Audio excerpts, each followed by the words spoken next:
UNA. Welcome to your paradise, the place you long for all your life. UNA University, manifesting all your dreams. With paradise, your land is home. Writing contracts on your own. Protect your loved ones every day. Knowledge goes a long, long way. UNA University for me.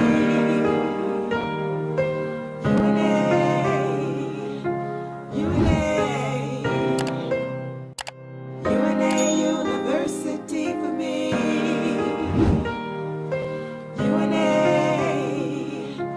UNA. Paradise all your life. Diversity all your dreams. Land is home on your own. Every day, long, long way. UNA University for me. UNA. University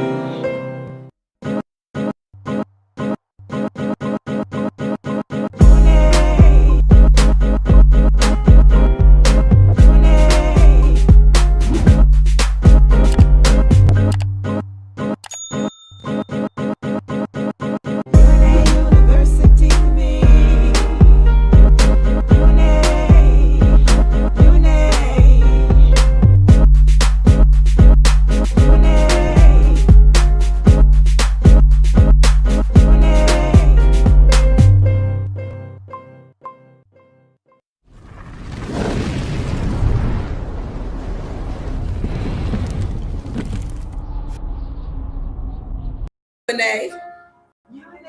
Yes.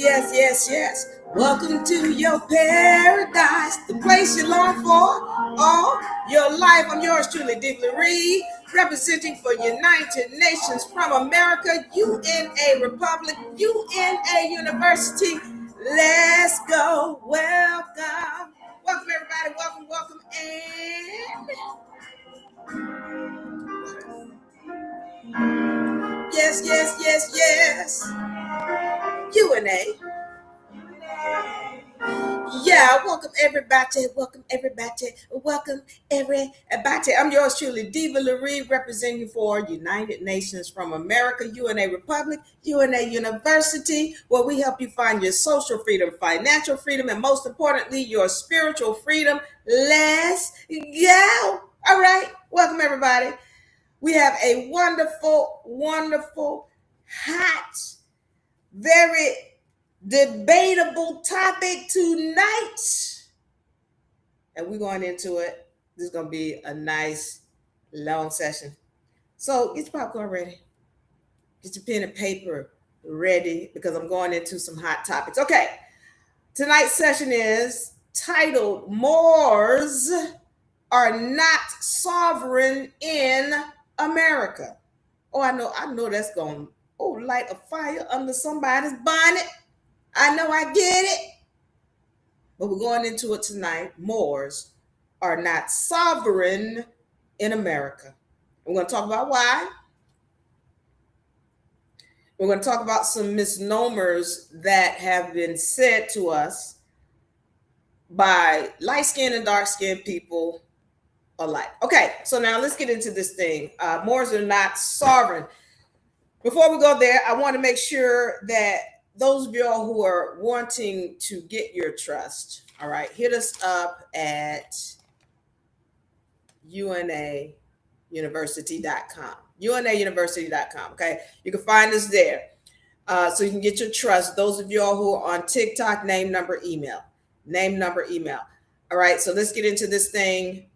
This trust. If you want this trust package, it comes with all of your documents needed for your trust. It comes with your badge, your membership badge. It comes with your allodial ID. On this allodial ID, this deals with your spiritual name. Okay. Also, on the back, there's a QR code that's going to allow you to access your certified documents or copies of your certified documents anytime you need them. All you need to do is scan that, and then it'll take you directly to your link so you can find your documents. Okay. So if you want this trust package, find us unauniversity.com. Let's get it. Also, the law book. Y'all know how much we talk about this powerful, powerful UNA beginner law book. If you want this, once again, go to unauniversity.com. Okay, so you can get this. It comes with this is the physical copy. You can get the physical or the ebook copy. It comes with the hierarchy of law charts. It comes with the universal law chart, as well as the vibratory frequency chart. All of these are in the book. Okay. We give you extra copies. Why? Because we want you to put them up on your walls, on your refrigerator, on your mirrors, so that these laws can become a part of you. If you get the physical copy, you're also going to get the societal totem pole and as well as the civilization cycle. So you can have more understanding about how this game is working. The beginner law book, you can find this on unauniversity.com. Let's go. All right. Also, tapping into your supernatural powers, women and men too. My brothers, this is for you too, but especially for my sisters. If you've wanted to know, all right, how to really tap into your supernatural powers and get back some of the things that have been hidden from you, understand some of the lies that we have been told in this society so that you can overcome them and tap back into your supernatural powers, get this book, Tapping into Your Supernatural Powers by Diva Lyri. This is, put a lot of time into this book. I hope you all really do like it and get your power that you've always been looking for. Go and find this at unauniversity.com. All right, tapping into your supernatural powers. All right. Let me give a shout out to my people. Once again, I'm yours truly, Diva Lyri. We are broadcasting live at UNA Republic on TikTok, X, Twitter. I say X and Twitter. TikTok, X, YouTube, Rumble, and Twitch. TikTok, X, YouTube, Rumble, and Twitch. So make sure you all find us on those platforms. Also, we are broadcasting live on unarepublic.com. So UNA Republic on all of those platforms, TikTok, X, YouTube, Rumble, and Twitch. Also on unarepublic.com. And I want to say this, if you have not signed up with us, send your name, number, email, or what have you, I encourage you to do so. You all know what's going on with some of these platforms, in particular TikTok. You know what's going on where we are being silenced. We can't give you the full truth, and when we do, our videos get blocked or we get banned or what have you. So please, let's go sign up with UNA so that if anything happens, and we have had so many of our videos blocked, and the information that we're trying to get out to you has been blocked. So make sure you find us, send your name, number, email, find us at UNA Republic or UNA University, and let's go so we can be in contact with you for whatever happens. Because right now, there are those who are trying to silence us and ban us. Don't get stuck. All right. So when we have to make a move, then y'all need to be in the loop. Okay. Let's go into this now. I want to give a shout out to all my YouTube people. Thomas, welcome. Tim, welcome. I am Miss Love. Yes, you are Miss Love. Welcome, Seti Ali, welcome. Peace. Asnaldo, welcome. And Lahart, welcome. I want to thank everybody for joining us. Listen, I'm going to go deep in this topic today. It is a very heated topic, and people get upset with me when I start telling these facts. And I want y'all to know I understand, all right? I know we've been told a lot of things by a lot of different people, and we need to know what's going on and what the truth is. Tonight's session is titled Moors, Moors, are not sovereign in America. Okay, so this topic is spawned from a conversation that I had when I was in this group. Y'all know I found myself in one of these TikTok groups, and the question was, can melanated people, and they use the title Black, get their sovereignty by leaning on this thing called the Peace and Friendship Treaty. Now, some of you all have heard about the Peace and Friendship Treaty, some of you have not. I need to go into the facts that are being hidden from us, and I need y'all to be clear on this. It is not just Albions that are telling you lies about what happened in the history with melanated people. It's not just light-skinned people who are lying to you about history, about what happened with melanated people. There are dark-skinned people who are lying to you just as well. There are people who are still fighting over this land known as the Americas. And there are people who are not being truthful about what happened with the original people of this land. And I'm going to break it down. I'm going to show you proof. And I'm going in tonight. And it's going to be a nice long topic. So I want to welcome all my people from TikTok, all my people from YouTube and Twitch and X and all the other platforms. And don't forget to find us at unarepublic.com. And you can find us on all of the platforms under UNA Republic. Let's get started. So I'm in this group and I have, there's this question about how the Peace and Friendship Treaty can free melanated people. So some of you all are going, well, what is the Peace and Friendship Treaty? It is an agreement that was made between the United States of America and the Moroccan Empire back in 1786. So how did this come back to light? By a man called Noble Drew Ali. He created this organization, Moorish Science Temple, whereby he starts to speak about how there's this Peace and Friendship Treaty and there were the Moors, and his claim was that all of the melanated people are Moors. So now you have all of these people going around telling you to call yourself a Moor. And they're not establishing what a Moor truly is. And I say Moor, M-O-O-R. And what they have the tendency to do is try to mix this term M-O-O-R with everything else that'll help them to get a leg up. So let's be clear here, because I have to break this down all the time. So I'm going to put this.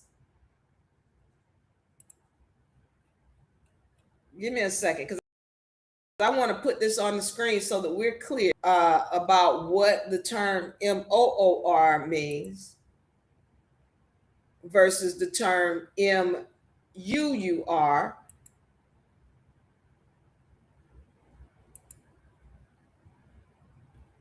And this needs to be made clear. All right. So when we're talking about M-U-U-R, we're talking about a people who migrated from the land known as Lemuria. And Lemuria was called that because they had a lot of lemurs, those little monkeys with the big eyes. They were on this planet. So you might be saying, well, where is this land called Lemuria? Well, it doesn't exist anymore. This was a land that was supposedly to the east, to the west of what we know of as the Americas. And this land supposedly was covered by the floods when there was a flood. And so these people who were known to be large, dark-skinned people that migrated from this land known as Lemuria into the land now known as the Americas. Okay, so let's take a look. Savvy, if you could put this on the screen for me.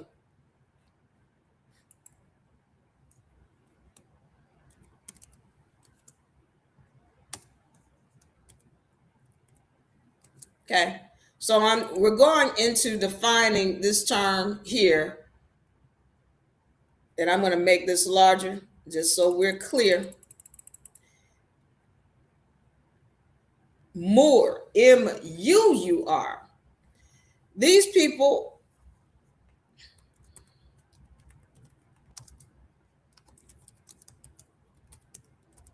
and they were known as, again, large, dark-skinned people. Now, the ones who, what you might have heard of, Washatar,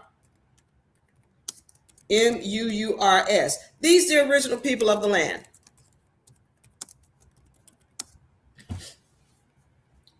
Washita, Muurs. And again, they were known to have been here. Fly away, welcome. Shadida, welcome. Ricky, welcome. Okay? So now, let me make sure I spell Washita properly. Washita. These are the original people of the land. Then we have these people here. Moor.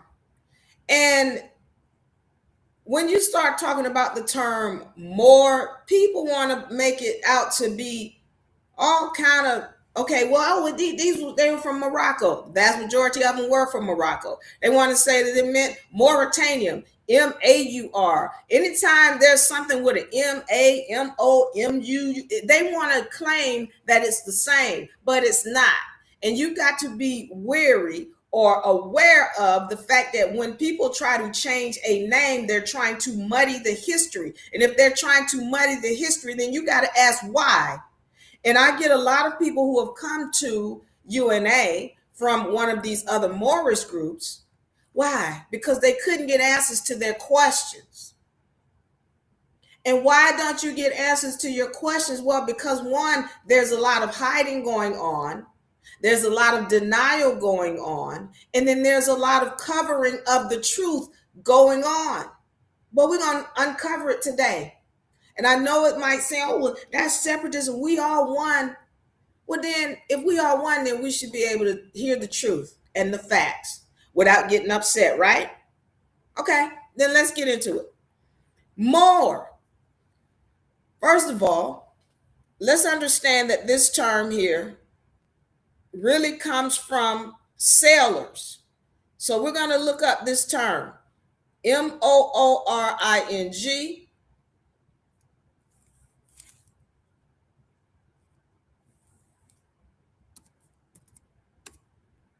So let's look up mooring. This term was it's kind of like smith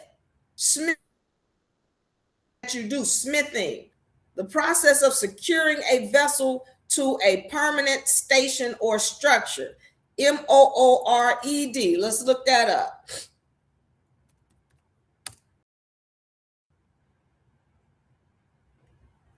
To make fast a boat by attaching. I'm bringing this up because you not only are you going to see it here in these definitions of mooring, and you see here more Moor, but then you can look this up. It's going to say people from Morocco. Hold on for a second. Because when you're looking up these terms, it goes into other definitions about the people. The term Moor is an exonym. Let me zoom in on this so that everybody can see.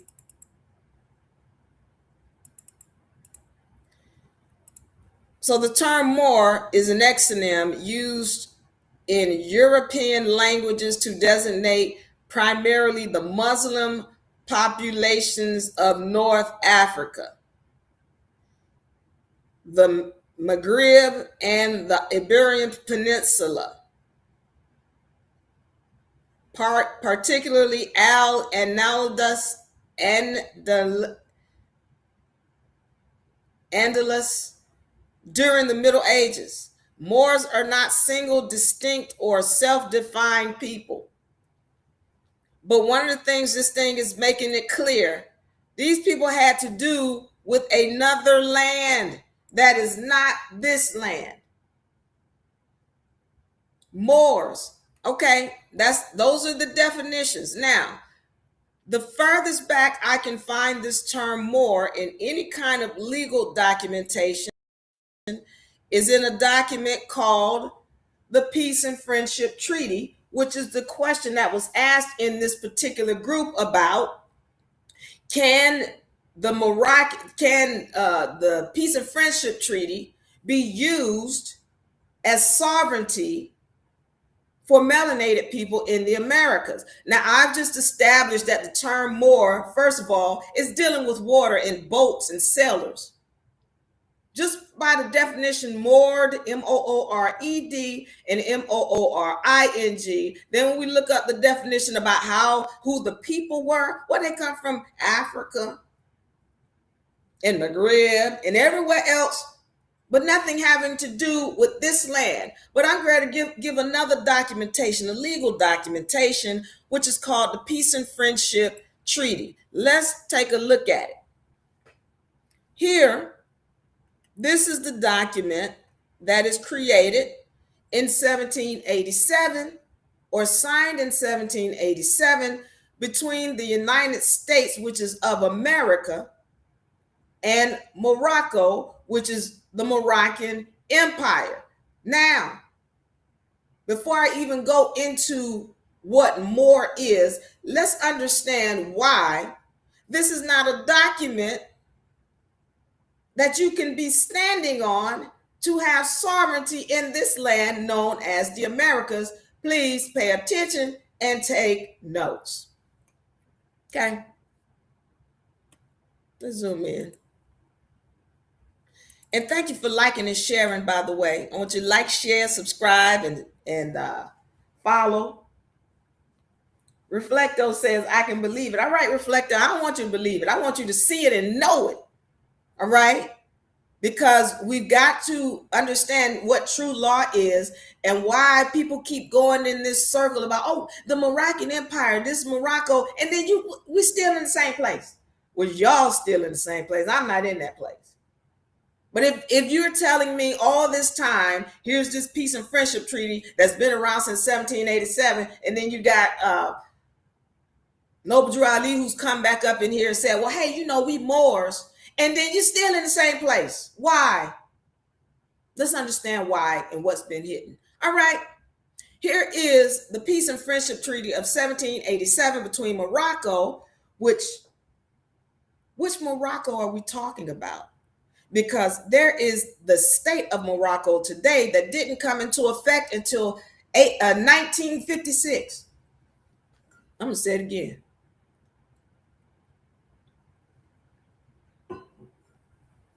The state of Morocco today didn't come into play until 1956.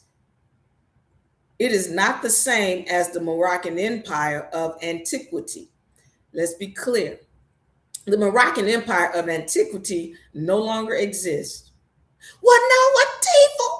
It exists in the Moroccan Empire. Well, okay, where is its sultan? Where is its landmass? Where is it documented? I had somebody to show me something and say, well, yeah, we did. The Moroccan Empire exists because we did something. We put something on record in 2024. Okay. But that Moroccan Empire of antiquity no longer exists. So, first of all, we got a contract between the Moroccan Empire that doesn't exist, and then it's saying the United States. Let's go down here and read for a second. To all persons to whom these presents shall come or be made known, whereas the United States of America in Congress assembled. Look at this date, 1787. This is before George Washington. This is with what they call the Continental Congress, the original people who created the United States of America, these Moors, which were melanated. Those are the ones who created the United States of America. Those are not Albions running this. So why am I making this point? Because that United States of America is not the same as the United States of today, which is run by Britain. Britain had not taken over the United States at this time. They took it over with George Washington. George Washington didn't come into play until 1789. Y'all pay attention to these numbers. Because when you start paying attention to the numbers and the dates, then you can start aligning things and recognizing where the lies are. These people who went into contract with Morocco or the Moroccan Empire, they were the original creators of the United States of America, the Moors, the melanated people who didn't want to have anything to do with this royalty. That's who had created the United States of America. That's not the same as the United States today.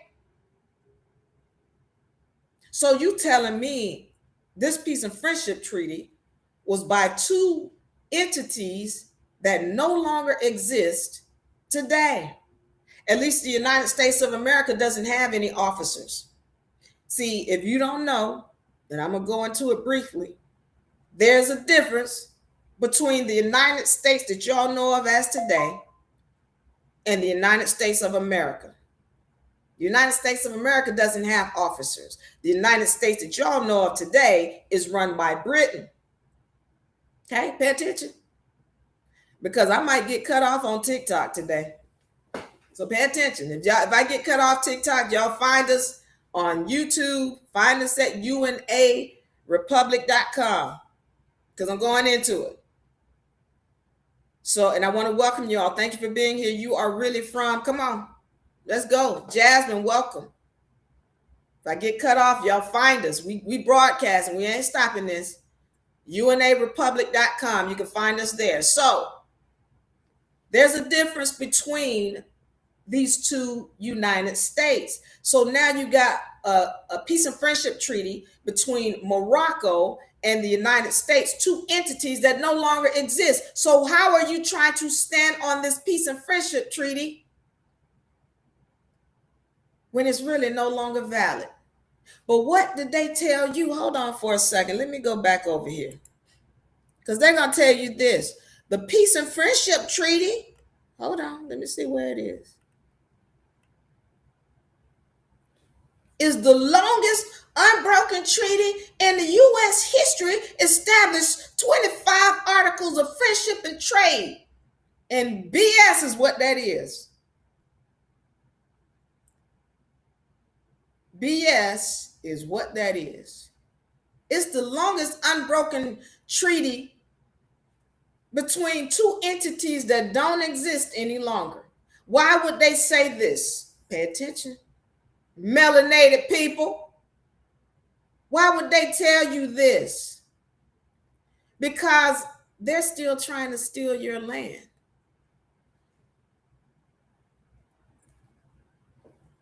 Who is they, Diva?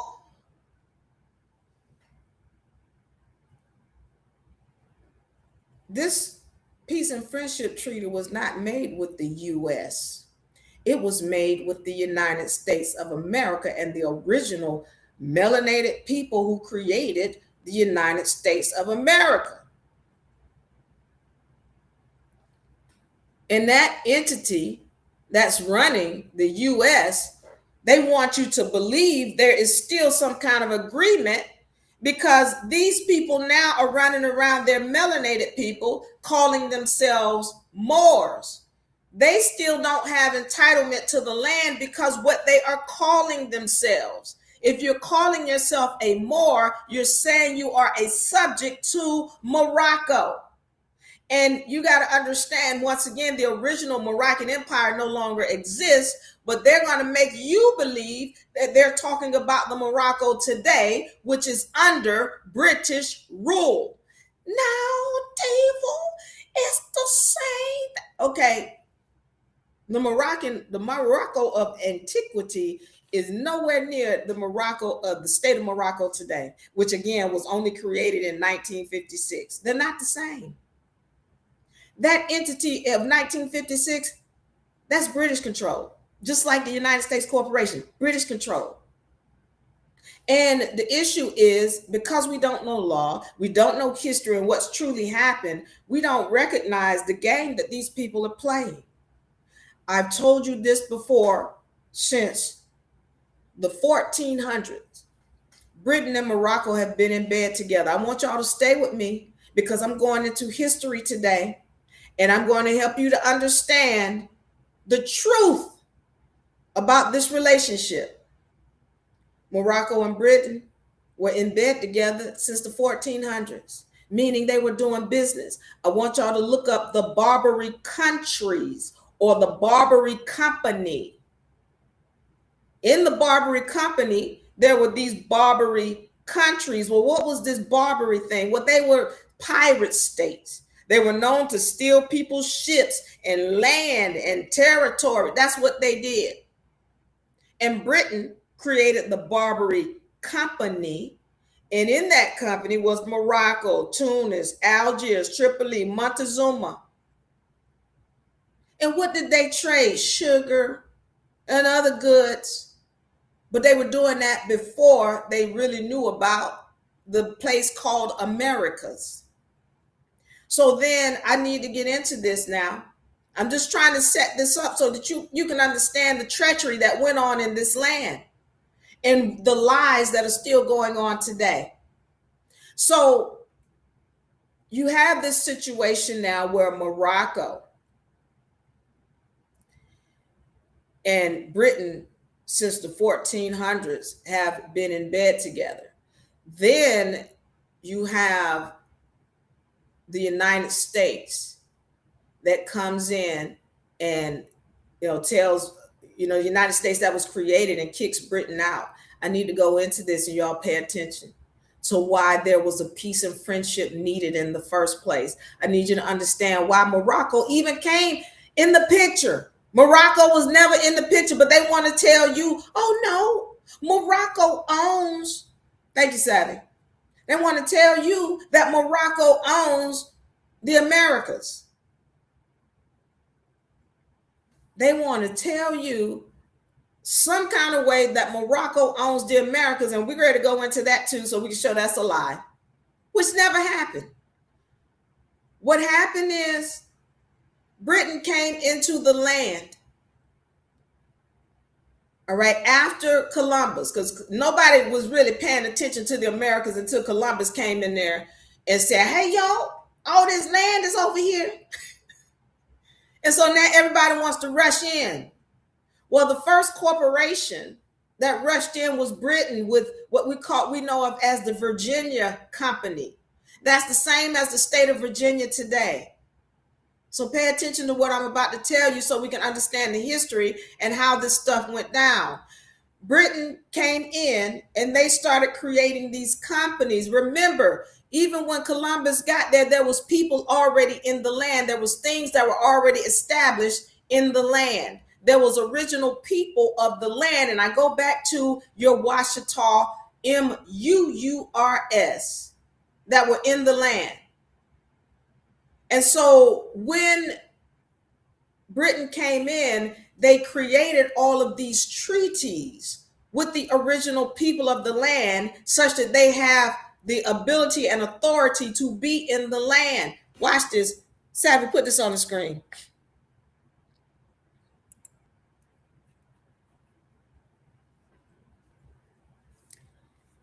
Right here. So we have this set up. So it's been up for years. UNARepublic.com/docs, DOCS.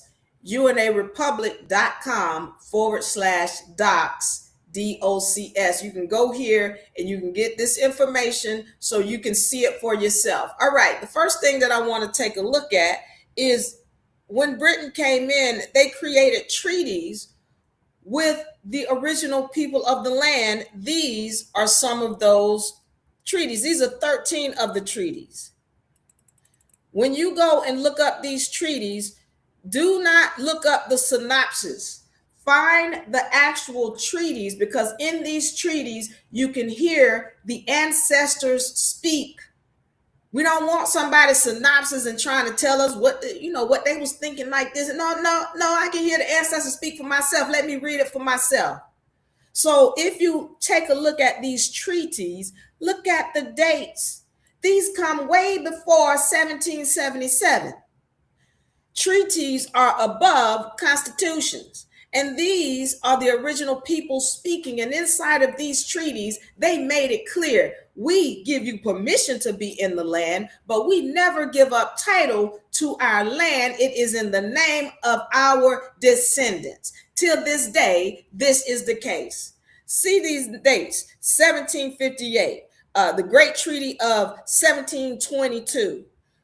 1726, 1742, 1744, all of these are before 1777. And this is Britain being kind enough to say, hey, we'd like permission to be on the land. But when you go and read these treaties, what you're going to hear is the treachery they did with the people on the land, where they had them fighting each other. They were being disrespectful of the land. We're going to read a document to the United States of America in a second.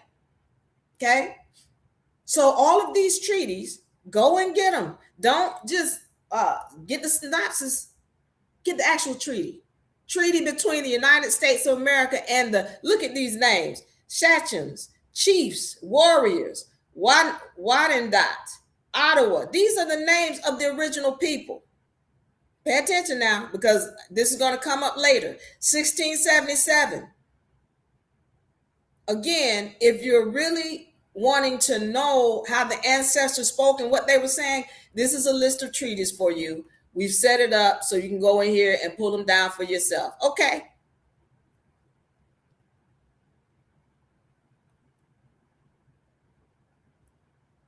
And this is free. You don't even have to pay anything. Okay, now let's get into this other part of this.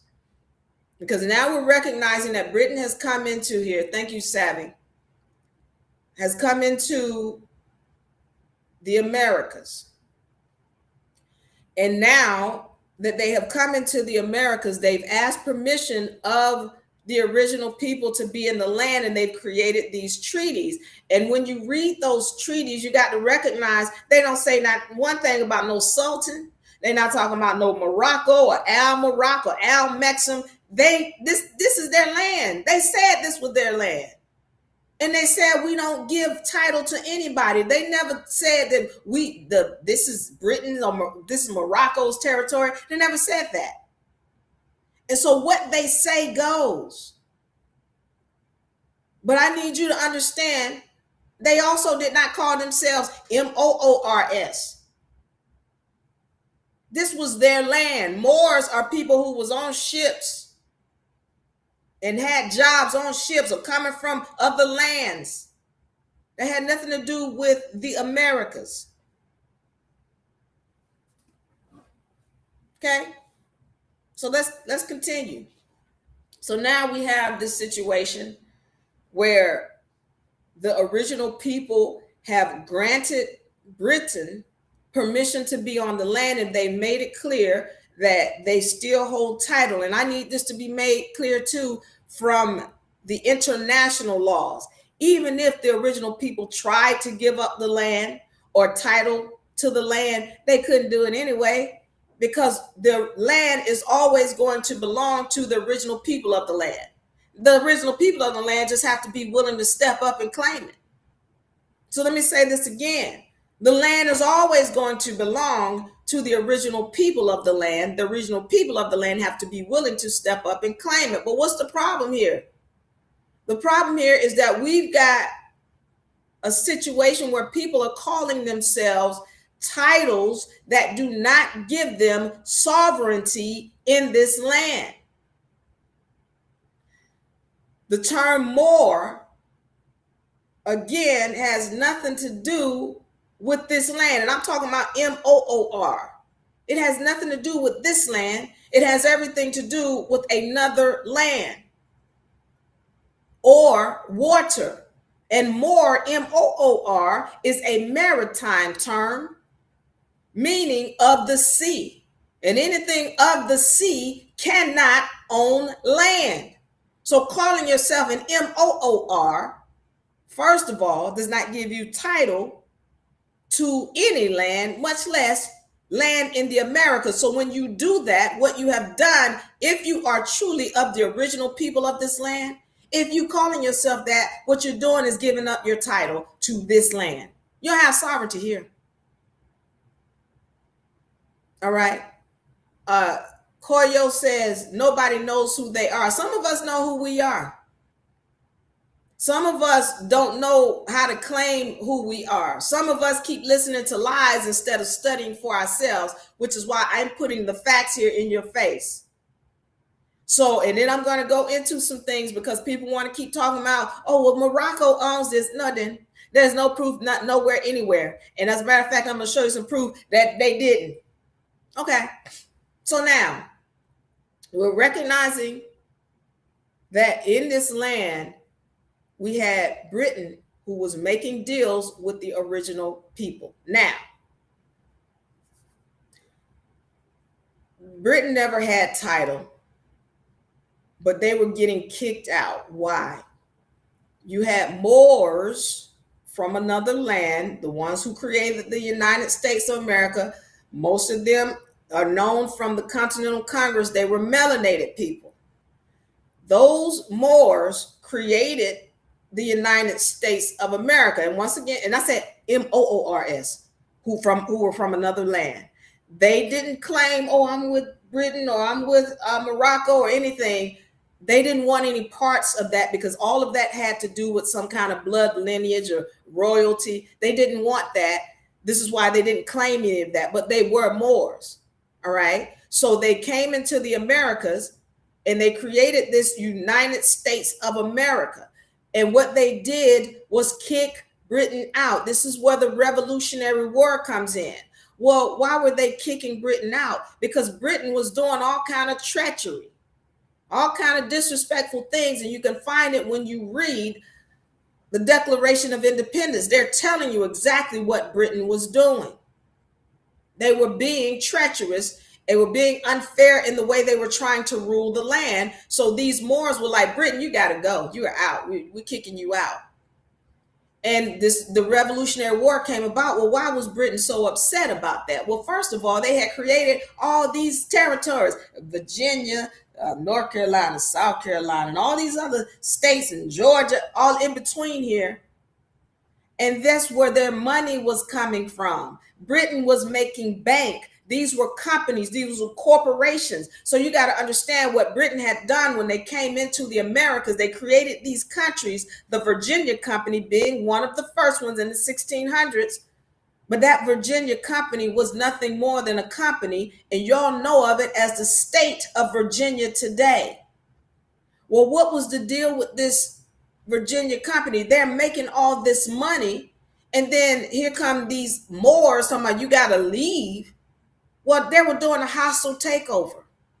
And so when we start talking about you stopping my money, well, we got a problem. That's why there was the Revolutionary War. So the United States of America, these Moors won. They won the Revolutionary War. And Britain no longer had access to get money from the territory. So what did they do? They sent in Morocco. This is when Morocco came into the game. Before that, Morocco wasn't in here talking about, well, this mine. No, Morocco didn't come into it until after Britain got their butts kicked. And they sent Morocco. They said, well, look, Morocco, we have a treaty with you. But the United States of America, since they want to kick us out, then they don't have a treaty. And so at this time, Morocco was trying to gain a different look on themselves because they were known as a warring country and always having to fight all the time. Well, they wanted to be a kinder, gentler nation. And so they decided, well, what we're going to do is we're going to recognize all of these other smaller companies so that we can start making money without having to go to war all the time. They saw Britain's plan. Britain had established a plan where they didn't have to fight and they just had the money coming in. They was like, well, we like that because we losing a lot of people. We want to be kinder and gentler and just collect the money. But by that time, Britain had gotten kicked out. And then you got the United States of America, and they're running, the United States of America, or these Moors were. And Morocco is trying to reach out to them. And the United States of America is like, well, we don't want to do business with you, Morocco. They weren't answering. And we got all kind of proof of this on even the Moroccan embassy page, where the United States of America was like, we're not interested in doing business with you. We want to do business with France. And that's when they did the Treaty of Paris. That's when they supposedly got their independence from Britain, not from Morocco. So what happens with Morocco? Morocco keeps trying to reach out to the United States of America, and the United States of America is not answering. And so finally, Morocco says, okay, well, bring your ships through here again. And they did. The United States went through their territory, and Morocco seized their ships and everything on the ships. This brought the United States to its knees because it couldn't trade. They couldn't get funds in, and then Morocco is seizing all of their products, and part of their products were Albion slaves. Let's be clear on that too. They were shipping in a lot of Albion slaves, so that Morocco's like, well, you're not getting this, and we're gonna steal your people. We keeping your people. So now the people, and you got to understand who were of these countries, these colonies rather, that were making all the money, which were really companies. The original people were part of these companies. They had agreed to pay taxes to Britain for some kind of protection. They were part of the colonies. We'll pay you taxes. That's what they said in their treaties. We'll pay you taxes, but the land remains in the name of our descendants. So till this day, the land is still in the original people's name. But you can't get access to it calling yourself a Moor, Moor, because those are not the original people of this land. Okay. I want to show you something. Put this on the screen for me, Savvy.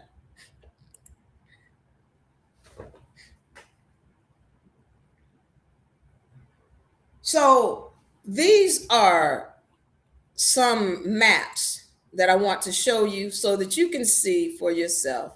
Let me go back. So here are some maps from back in that time.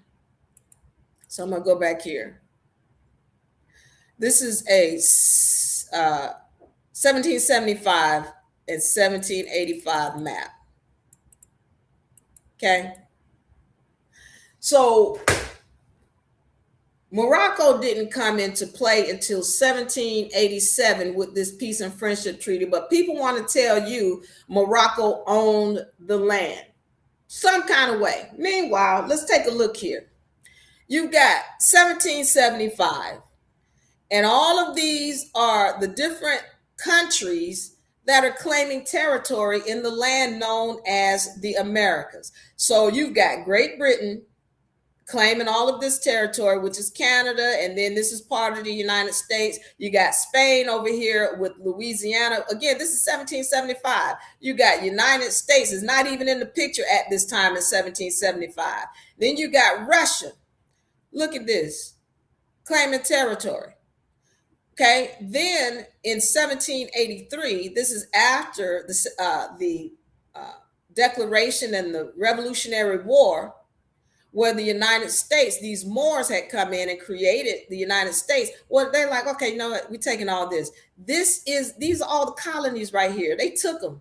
They're like, no, that's under us now. So you know Britain is upset because they're not getting their money from these colonies now, these companies. All right. Then you got Spain right here claiming all of this territory.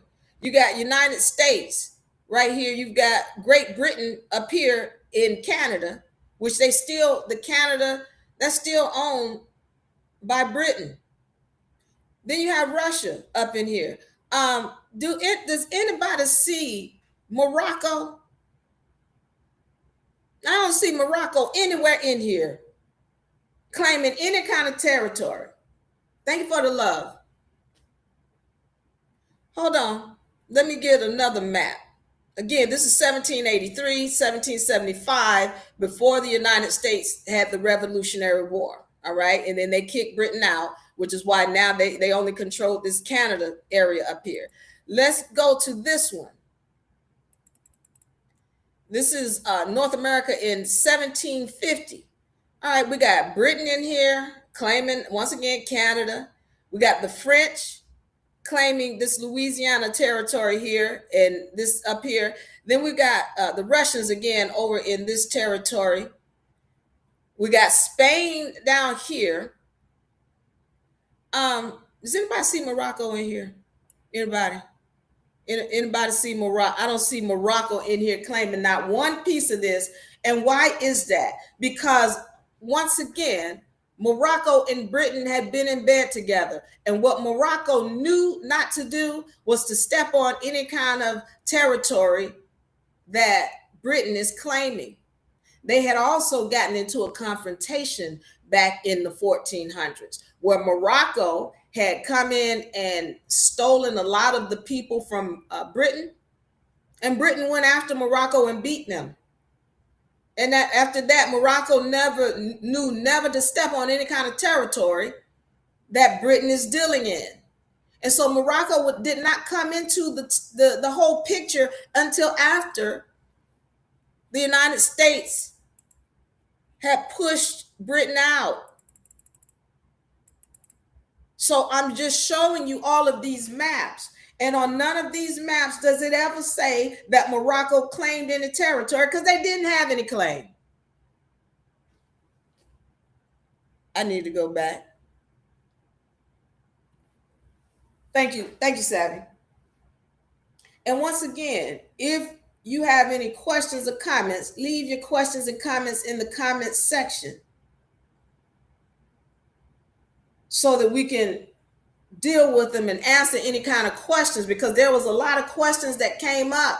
Once again, well, why would they say that it's the longest lasting treaty? Well, because of the simple fact that somebody's still lying to you so they can steal your territory, and you need to understand who's who, what's what, and why. Okay. There's a lot of treachery going on in here. But as we have already stated, there was a group of melanated people who created the United States of America. They were Moors. They were in the Continental Congress. This is why you don't know about the Continental Congress and the presidents that became before George Washington. Because George Washington was the one who came in and ushered in Britain's control of what we know of as North America. George Washington ushered that in. But before him, all of these territories and these times that I'm talking about, this is before George Washington. Morocco was not in the picture. I just showed you facts. You get somebody to show you facts. All right. So moving forward, I need to get to the Peace and Friendship Treaty. We talked about how Britain got kicked out. They called in Morocco. Morocco was like, well, United States, you need to form a treaty with us. And United States was like, we don't need to form a treaty with you because we don't care to do business with you. But after they did that Treaty of Paris to gain their independence, Morocco seized the ships, and then they forced the Peace and Friendship Treaty. I need y'all to understand that the Peace and Friendship Treaty was not about, well, we just want to be friends. We want to love each other and be on this planet and we don't fight. No, it was about money. It was about, you're going to pay me so that we don't steal your ships when you come through this territory. That's what it was about. And so we need to take a look at the Peace and Friendship Treaty. And we're also going to go into this George Washington's letter to Morocco too. Does everybody want to bring up George Washington? He wrote a letter. Okay, we're going to go into that too. So I'm just making notes. Make sure you go into George Washington's letter, because everybody want to talk about George Washington's letter not recognizing the treachery in George Washington's letter to Morocco. Okay, now I want to get on the peace and friendship treaty because now we're understanding why Morocco came into play in the first place. They didn't own anything, they didn't have rights to anything. But I want to get into this treaty because we need to get back on this term MOOR. Put this on the screen for me, Savvy.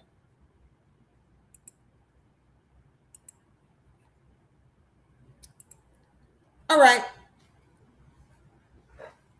So we're back at the Peace and Friendship Treaty because I had to do some preface so you understand how we got to this point between Morocco, which was the Morocco of antiquity or the Moroccan Empire, and the United States of America, which is the United States of America of antiquity that does not have any officers today and really doesn't exist. These are two entities that don't exist. But let's go through this because I need us to understand what a Moor is. Now, to all persons, and I'm not going to read this whole thing, but I just want to hit on, first of all, the first paragraph. To whom these presents shall come or be made known, whereas the United States of America in Congress assembled by their commission bearing date the 12th day of May of 1784, thought proper to constitute John Adams, Benjamin Franklin, and Thomas Jefferson, their ministries plenipotentiary, giving to them or a majority of them full powers to confer, treat, and negotiate with the ambassadors, ministers, or commissioners of His Majesty the Emperor of Morocco concerning a treaty of amity and commerce, to make and receive propositions for such treaty, and to conclude and sign the same, transmitting to the United States Congress assembled for their ratification. I need this to be understood. This treaty has nothing to do with land. I hope you're taking notes if you really want to know what law is and really want to know what's really going on in this contract or this treaty. This treaty has nothing to do with land.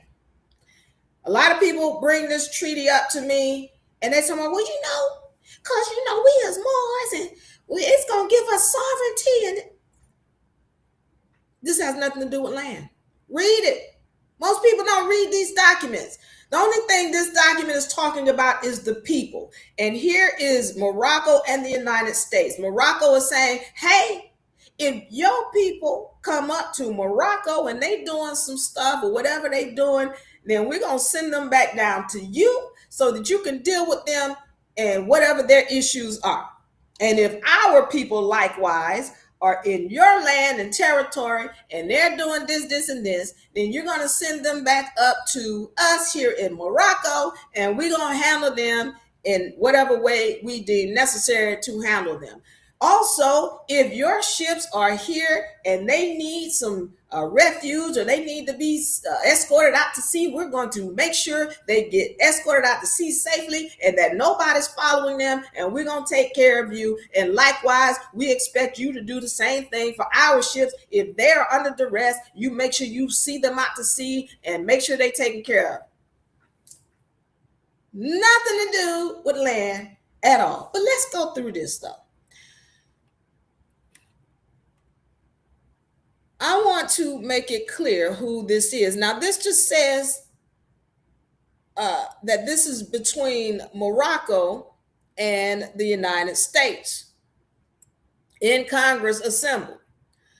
And again, note this date. This is before George Washington. So it was still the original Moors that were running this. Now, the next thing I want to do is establish who were the Moors and who were the Americans. Now,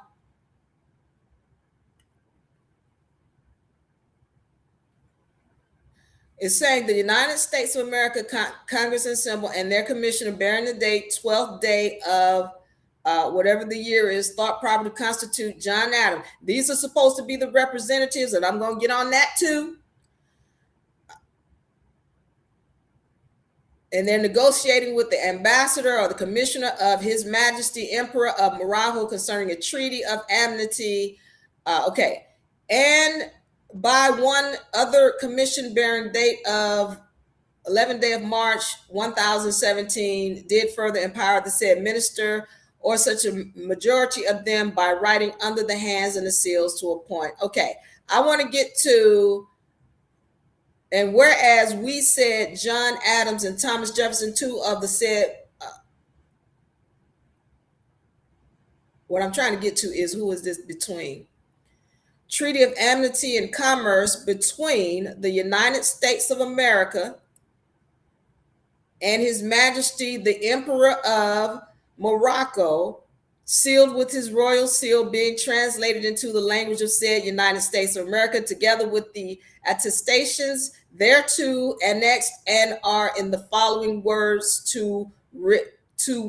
All right, this is a treaty of peace and friendship, peace and friendship established between us and the United States of America. Who is us? Well, Morocco. That's all it's saying. The Emperor of Morocco, us, and which we have or ordered to be written in the book and sealed with our royal seal at our court of Morocco in the 25th day of the blessed month of Shaban in the year 1200, trusting in God. So it's 1200 for them.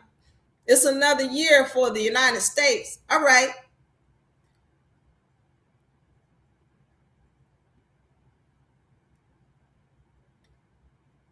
And it's funny how these things change. But I want to establish, hold on. I got here where I'm pulling up more. We declare that both parties have agreed that this treaty, consisting of 20 articles, shall be asserted in this book, delivered Honorable Barclays, United States, now known at the court, whose approbation is duly authorized on their part to treat with us concerning all matters contained therein. Okay, I want to get to this. Who are the Americans and who are the Moors? Let me look up Americans first.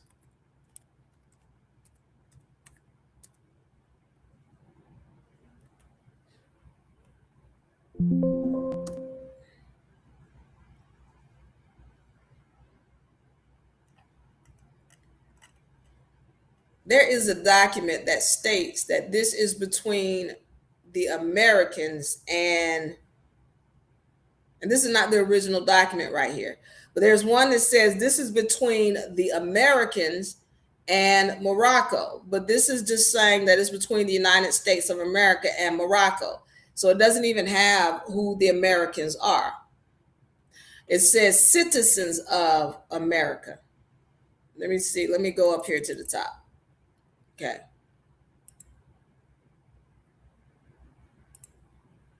And by the way, this is a contract. And we want to start learning how to read these contracts because they're going to interchange words like United States of America versus the United States. And if you don't know the difference, you're going to say, oh, well, they're the same when they're really not. They're introduced a different entity. And because you don't know, they're going to play you or play your ignorance against you. All right. So let's read right here, this article number 6.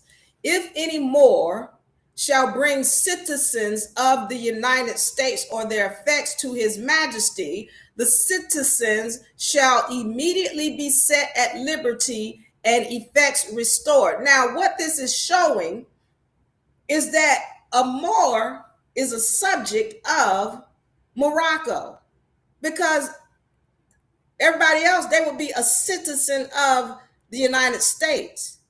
But if any Moor shall bring citizens of the United States or their effects to His Majesty, then that citizen, so they're considered citizens of America. If any Moor, not a subject of the dominion. So it could be, again, a Moor didn't necessarily just deal only with Morocco, but when we're talking about Moors, and this is the document that I can find as far back that even uses this term MOOR. I don't find any document before 1870s or 1786 that's talking about this term MOOR. And so what I'm saying is legally the definition of Moor deals with a subject either of Morocco or some other territory, but it didn't have anything to do with America because the people who were running America did not call themselves Moor.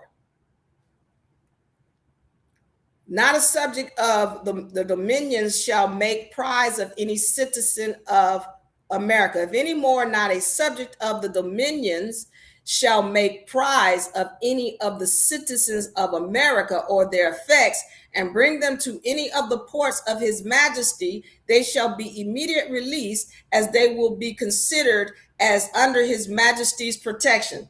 What is this saying? That as an American, as a citizen of America, that if a Moor, meaning somebody of some other territory who was a sailor or whatever, brought you to Morocco and they said, hey, this American is doing all kind of dirty, treacherous, what they would do is send that citizen back to America. So if you're an American and you do some dirt, then the Morocco is going to send you back to America with protection, or if you were under duress. That's all this is talking about. I need to find, hold on for a second. I want to find more. Let's go MOOR. Okay. This is Article 6, once again, starting from 1. And again, anytime we're talking about Moor, we're talking about somebody who was a subject of Morocco or somebody who sailed. And none of these Moors that are defined in this document have anything to do with the Americas.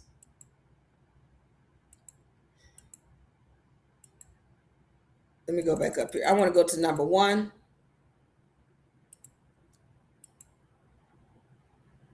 That's Article 6, 2.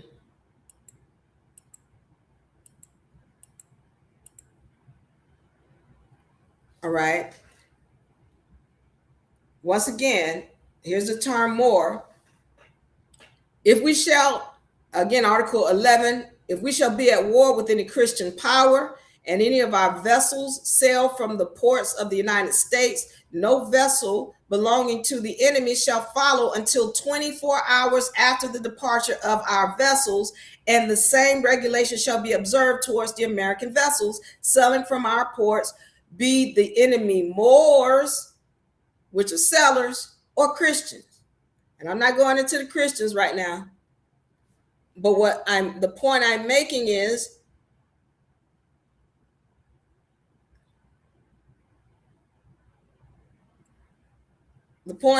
did we just get cut off on TikTok? I think we did. I told you TikTok was gonna cut me off today. Hold on. Did we just get cut off on TikTok? 1 second. Let me talk to my tech.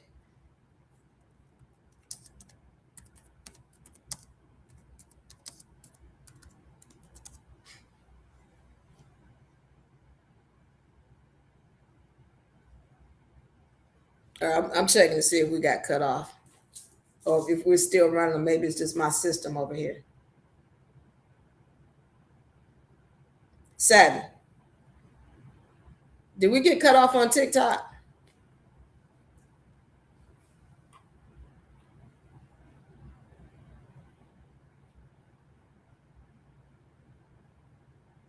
Okay, it's still running.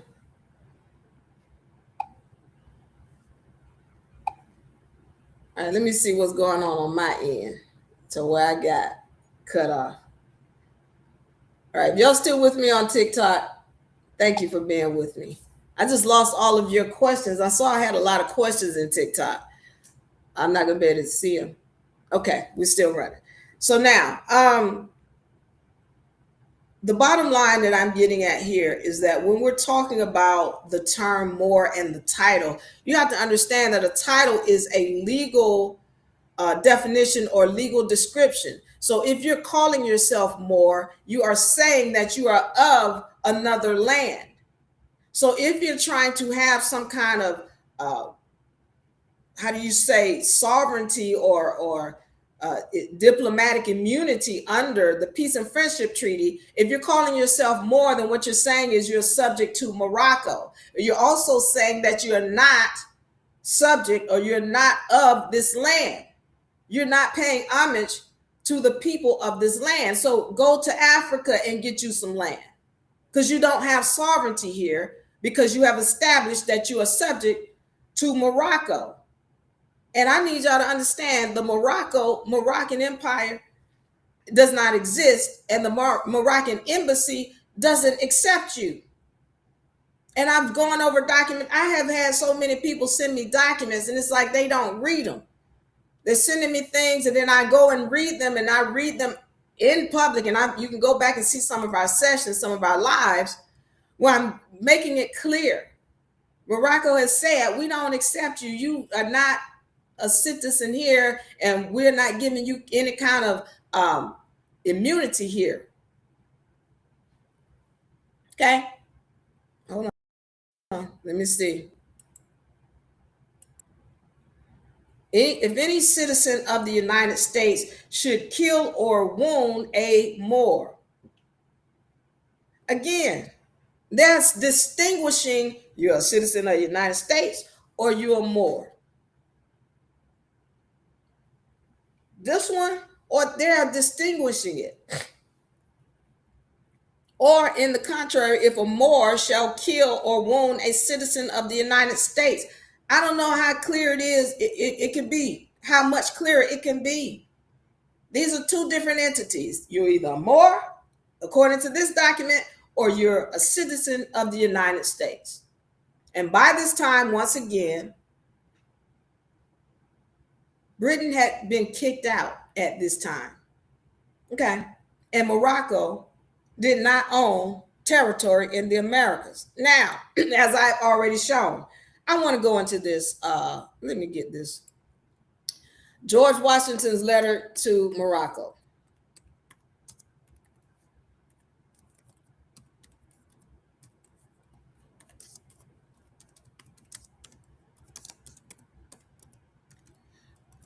And we need to look at this because you need to understand what was going on when we're talking about a political scene at this time. Remember, Britain had been kicked out of the United States of America. And they were desperately trying to regain control of the territories because that's where their money was coming from. And what they had to do was put in one of their cronies, which was George Washington.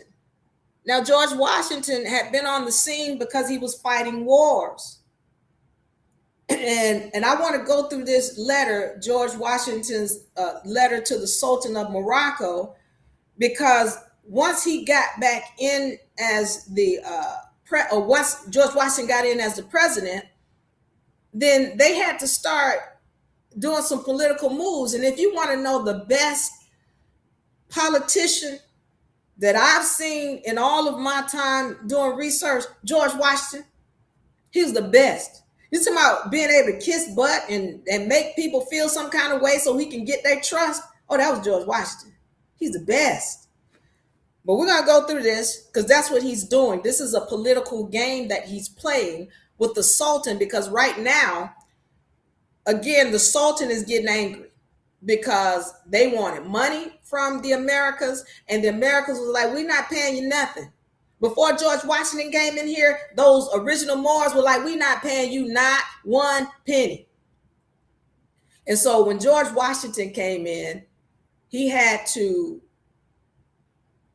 smooth things over to keep the Sultan from coming in here of Morocco and waging war on the United States. Okay, so let's read this letter from George Washington to Muhammad ibn Abdullah, Sultan of Morocco, December 1789, the year George Washington took his seat in the United States of America as a president. Great and magnanimous friend, he's saying to the Sultan, since the date of the letter which the late Congress, and he's talking about the Congress that wouldn't pay them money, by their president addressed to your imperial majesty, the United States of America have thought proper to change their government and institute a new one agreeable to the Constitution,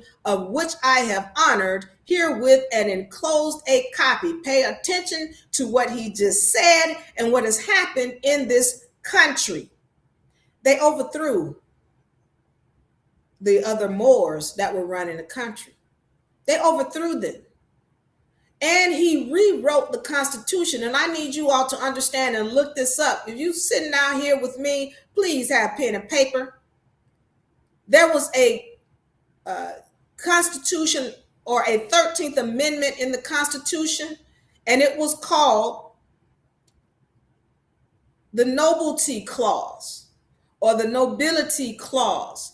And the deal is that the original framers of the Constitution, they didn't want to have anything to do with royalty. So if you was a king, a queen, a duchess, or a prince, or anything like that, you could not be president of the United States of America. Please understand that George Washington was a noble. He was a direct descendant to the Queen of England. He wasn't supposed to be president. He wasn't qualified to be president.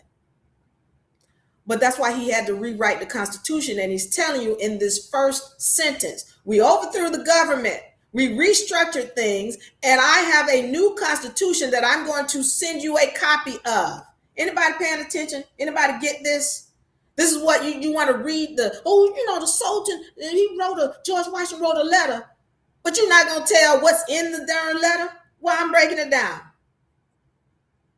He said we rewrote the Constitution and we overthrew the last government. We had to restructure some things so it is in order with what my Constitution says.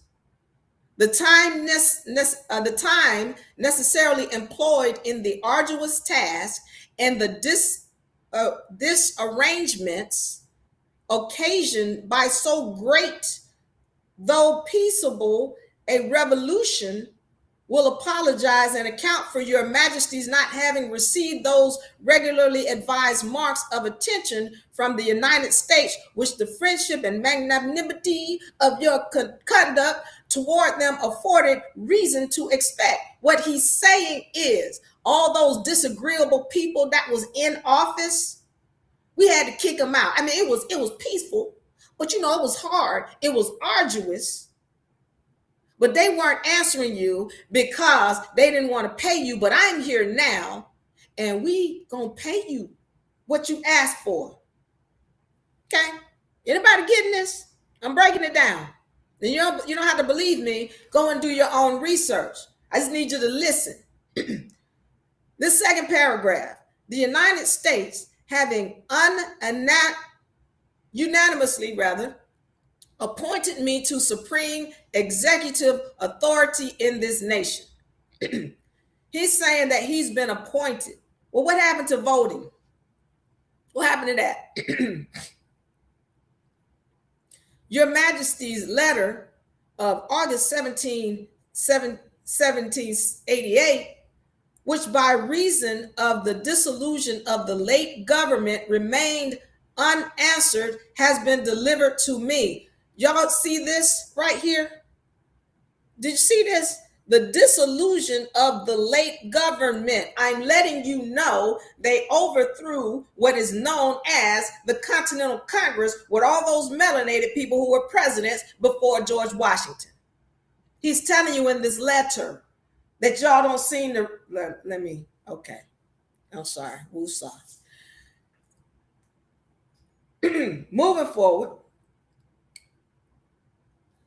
He's letting you know that your letters that were unanswered. Remember, I told you that the United States was ignoring Morocco. He's telling you in this letter.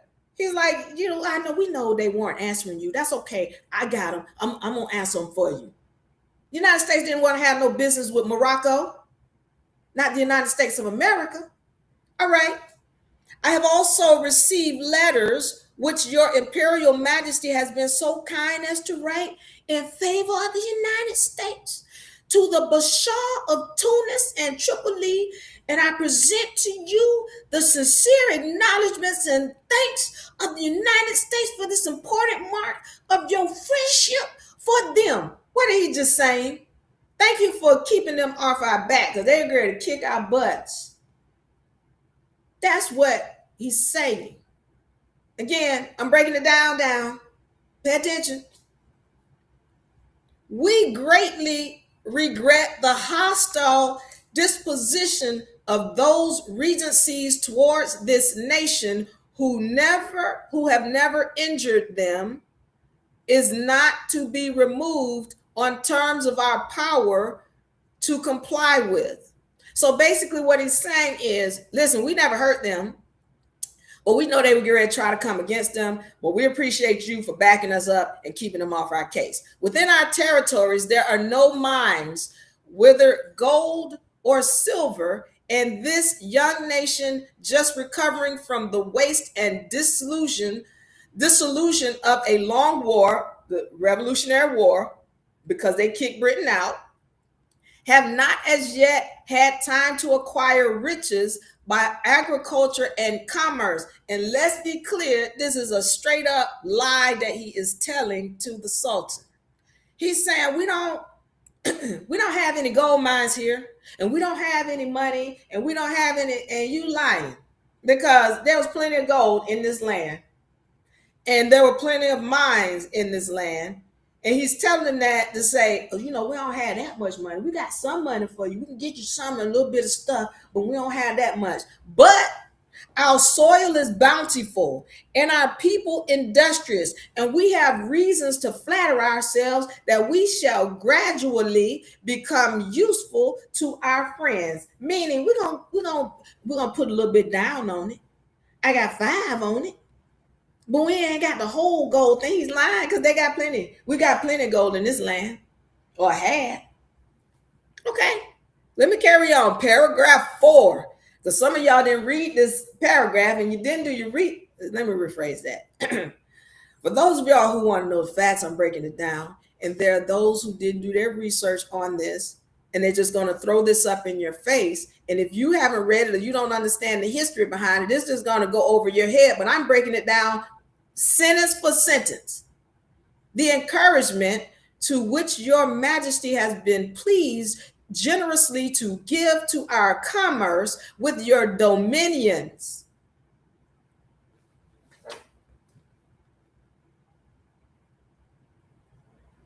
Are we still rolling?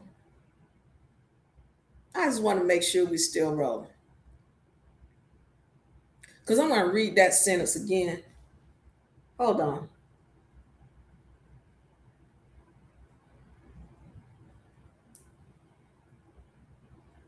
Okay, I want to read that sentence again because this is important.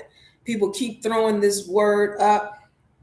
Dominions. It said dominions, Diva, in the thing. So the United States was one of them. Okay, I'm going to read this sentence again. Let me make sure we're up over here. I want to welcome everybody. I want to say thank you for joining us. Please put your comments in the comments section so that I can get to them, because I'm going to answer some questions. I'm going in tonight. And I'm going long tonight because I'm covering all of this, because you guys keep trying to sit on this peace and friendship treaty, and people who are clueless will tell you, oh yeah, you got to do the peace and friendship because that's what our power is. No, it's not. Hold on.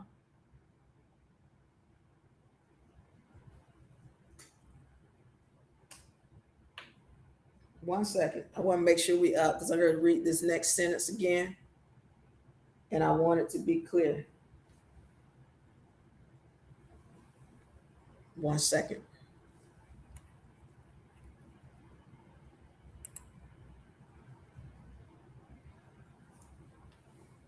Okay, why you want to act up?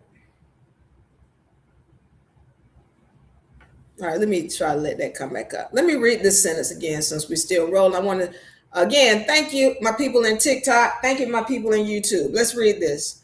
the encouragement which your majesty has been pleased generously to give to our commerce with your dominions, the punctuality with which you have caused the treaty with us to be observed. I'm going to stop right there because I need to examine what was just said. The encouragement with your majesty, which your majesty has been pleased generously to give to our commerce with your dominions. What he's just saying is, you have given us a lot of money and business through your dominions, meaning all the people who are looking up to you, whether it be Morocco or Tunis or Algiers. You said to these people, hey, go do business over here with the Americas. And that was generous of you. You have given to our commerce with your dominions. At no point does this say that we or the United States or the Americas is their dominion. At no point. Okay. I also need to say this. If you telling me that Morocco owns the United States, as y'all want to say, or this is Morocco's territory or Morocco's dominion, well, why we need a peace and friendship treaty? If it's mine, then I'm just going to say what it is. This is it. This is what it needs to be. And that's it. Don't need no treaty. No treaty necessary. Do what I said do. This is my dominion. But they need a treaty because this was not their dominion. And as you see here, this piece of friend, this letter to Morocco, this George Washington letter to Morocco never says that the United States was a dominion of Morocco. Never. It says, and I'm going to read it again, the encouragement which your majesty has been pleased generously to give to our commerce with your dominions, the punctuality with which you have caused the treaty with us to be observed, and the just and generous measures taken in the case of Captain Proctor to make a deep impression on the United States and confirm their respects for an attachment to your imperial majesty. And I'm ready to go over Captain Proctor. And I got some questions that I got to ask, and y'all should be asking these questions too. We've understood now, and this thing never says that the United States was under the dominion of Morocco. But it goes on to say that the punctuality with which you have caused the treaty to be observed. Now let's understand once again, when Morocco signed the treaty, then Tunis, Algiers, Tripoli followed suit with the treaty. And remember, all of these are under Britain. So who is Captain Proctor? And why is George Washington praising the Sultan for intervening in a situation with Captain Proctor? Captain Proctor was one of those people who seeked Indians and killed them in droves. You can look it up for yourself. Captain Proctor is one of those who seeked or sought Indians. You know how to find them, and then they would kill them in droves. That's who Captain Proctor was. And he worked on behalf of the United States. Now, I got a question. You all want to act like, oh, we Moors and all of us are one and all of us together and we're just one and we love each other. Morocco stood up for the United States of America. Please tell me, what was Morocco when the Indians were getting stepped on during this Revolutionary War? Where were they? Where was Morocco in the Civil War? Where were they? Where was Morocco on any of those maps that said Morocco had, or all those countries that were naming territory and claiming territory? Where's Morocco? I think we've made it clear. I think we've made it plainly clear that there is no evidence that shows Morocco owned anything in the Americas. And I think we've made it plainly clear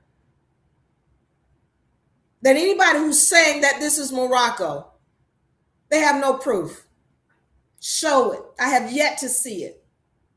Not to mention the fact that if you're talking about you are a Moroccan citizen, and I'm going to get to your questions in a second,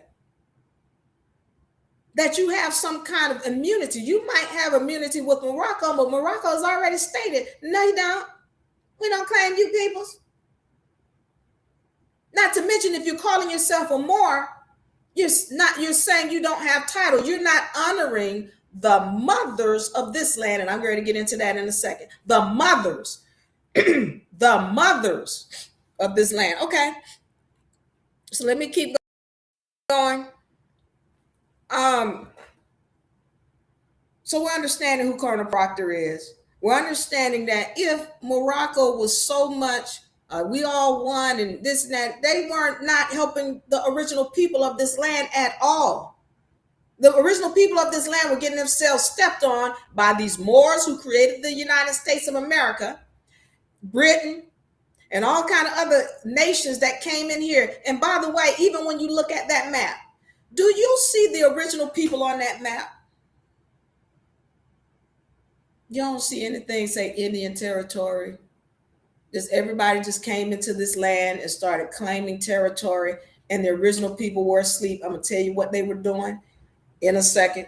When all those people were coming in here, we're gonna get into that. I'm going in tonight. I'm going in, so please pay attention, because anybody who's coming in here telling you, "Oh, you gotta claim more," and okay, they're not being honest, and they're not telling you the truth about what's going on and why you need to know that Britain and Morocco are still in bed together to this day, and why you calling yourself a Moor is a detriment to who you claim to be really. Okay, last paragraph. It gives me great pleasure to have the opportunity of assuring your majesty that while I remain at the head of this nation, nobody elected him, he was just appointed, I shall not cease to promote every measure that we may conduce to the friendship and harmony which is so happily subsist between your empire and them, and shall esteem myself happy in every occasion of convincing your majesty of the high sense which, in common with the whole nation, I entertain the magnanimity, wisdom, and benevolence of your majesty. May the Almighty bless your imperial majesty, our great and magnanimous friend, with his constant guidance and protection. Politician at its best, kissing the butt of the Sultan. But not at one point, at any point, did he say this territory belonged to Morocco. Not in every time. I read the whole thing, all the sentences, broke them down each. If you got any questions, please let me know, because next time somebody comes and throws this document in your face, talking about, oh, well, you know, this is Sultan. I just broke it down to you. Nothing in here is in favor of George Washington or Morocco. Nothing. Okay. I need to go back to this peace and friendship treaty. Okay. This is the peace and friendship treaty that was allegedly signed. And I told you it has nothing to do with land. And if it had anything to do with land, I needed to be made clear that that would be a document that would be null and void. Why? Because this document here, let's look at who signed it. I need y'all to understand law and how law works.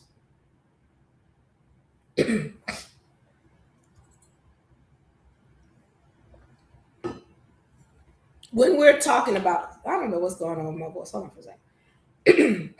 When we're talking about law, let me see if I can, I'm trying to pull this up. Hold on. I think I'm going to get rid of this one.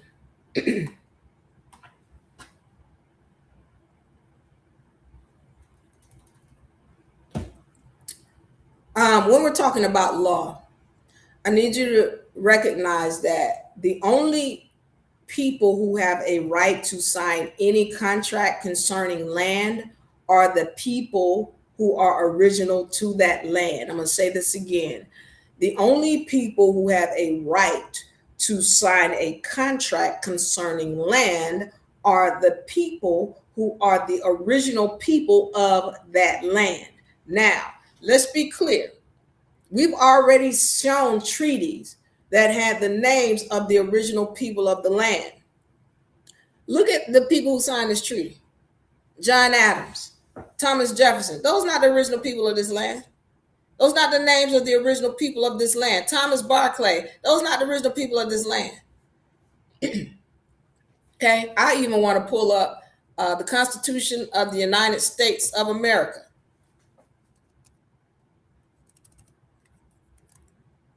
As a matter of fact, I'm going to look up Constitution, which I know I'm not going to find it.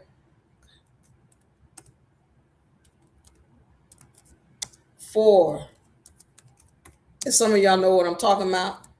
Constitution for the United States.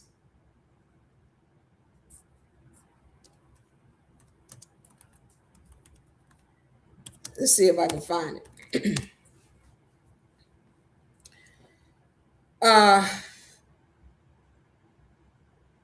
Constitution of. So some of y'all know the Constitution of the United States of America. That's not the original Constitution. Remember, I was letting you know that George Washington rewrote that Constitution. The original was the Constitution for the United States of America.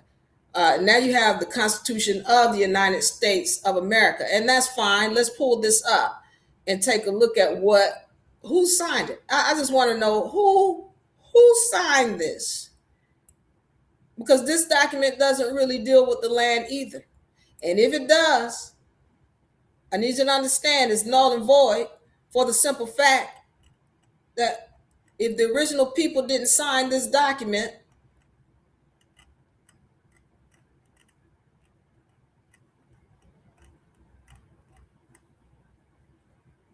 then it has no validity. Hold on. Got to let these images load in here. These are the different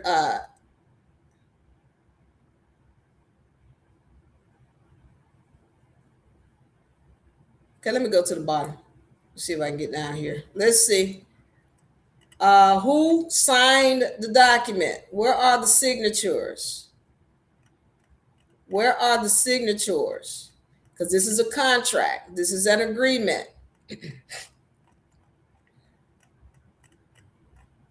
Okay, I'm not seeing my signatures.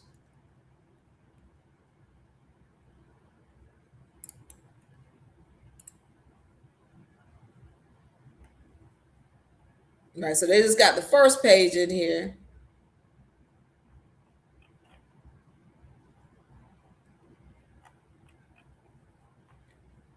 But when I get to the bottom of this, why am I not seeing who signed it?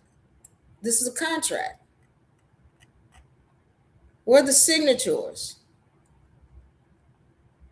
Okay, let's go to another one. And this is why I like to save them, because I do have one that has the signatures. And let's see if this one is showing us who signed it.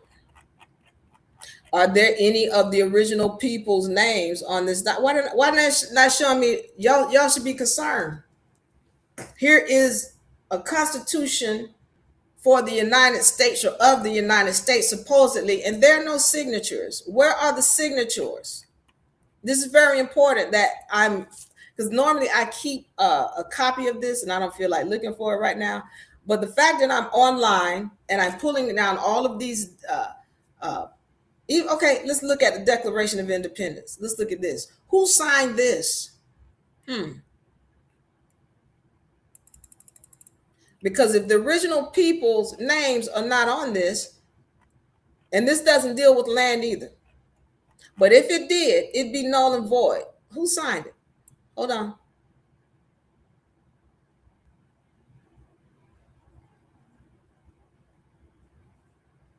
James Madison, John Marshall, George Madison. Those are not the original people of this land. What original people names? If it doesn't have the names of the original people and it's dealing with land, it's a contract that's null and void. 1 second. Let's go back because I still want to see if I can find a constitution that has the actual signatures on it. That's telling me who signed this, who ratified this. Because if it's dealing with land, okay, here we go. Thank you. Let's zoom in on this. Because after I do this, I'm going to answer a few questions, and then I'm going to go into the original people and what was going on with them at this time. Okay, George Washington,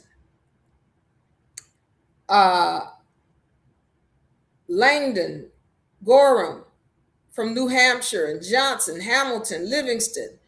All right, and these are not the true signatures. That's another thing.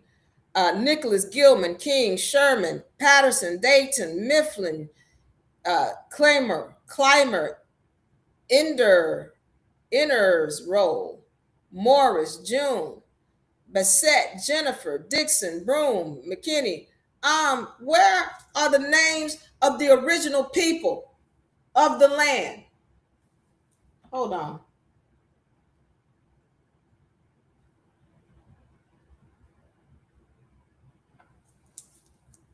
Are y'all seeing this? Hold on. Let me scroll back up.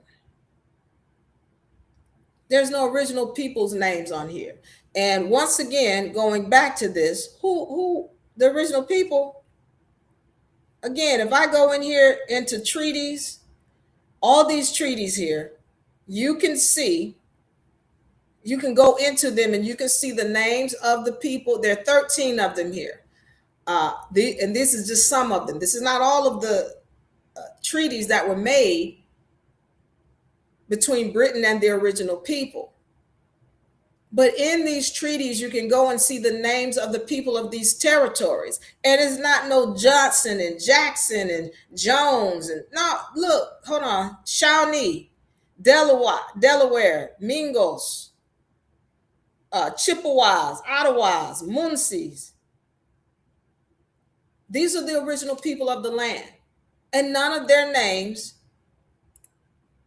are on this Constitution nor the Declaration. Okay, I'm going to answer some questions. If y'all have any comments or questions, put them in the comment section. Shining says, pretending to be us. Okay, and I'm going to say, who is us? Because I need y'all to understand. There's a lot of people, melanated people are in this land fighting, and they're not telling you the truth. Because you had your original people, the so-called Indians. Thank you, Savvy. But you had your original people in here who were your so-called Indians. Then you had the Moors who had created the United States of America. Then you got your British in here, amalgamated Moors, meaning they had started to mix. You got some Moroccans coming in here trying to take over territory. You got a lot of melanated people in here fighting. The Albions didn't even come in until after everybody in here fighting. All these groups in here fighting. And they're like, oh, you know what? They so separated. It's going to be easy for us to take this over. Okay, let me answer some questions. Let's see. I thought MUUR was the oldest empire in the land of Turtle Island. Yeah, the Washita Moors, MUURS, Apollo. How can you argue when she's showing you all the receipts? That's insanity to me. Thank you, Tim. Thank you, Tim. That's insanity. Thank you for this mystery. Just trying to give you the facts. You're right. Moors don't have any sovereignty in this land. Okay, you go. All right, that was before they went outside their district. I don't know what you talk. Oh, hold on, that's Tim. Before the government was overthrown, weren't all governments black men? Okay, all original royalty. All royalty was originally melanated people. According to my research, all royalty was originally melanated people.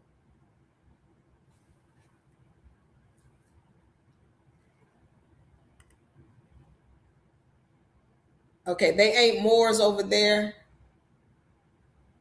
You talk to Arabs, they ain't more. Yeah, you talk to those people in Morocco today, they don't recognize melanated people who are claiming to be Moors.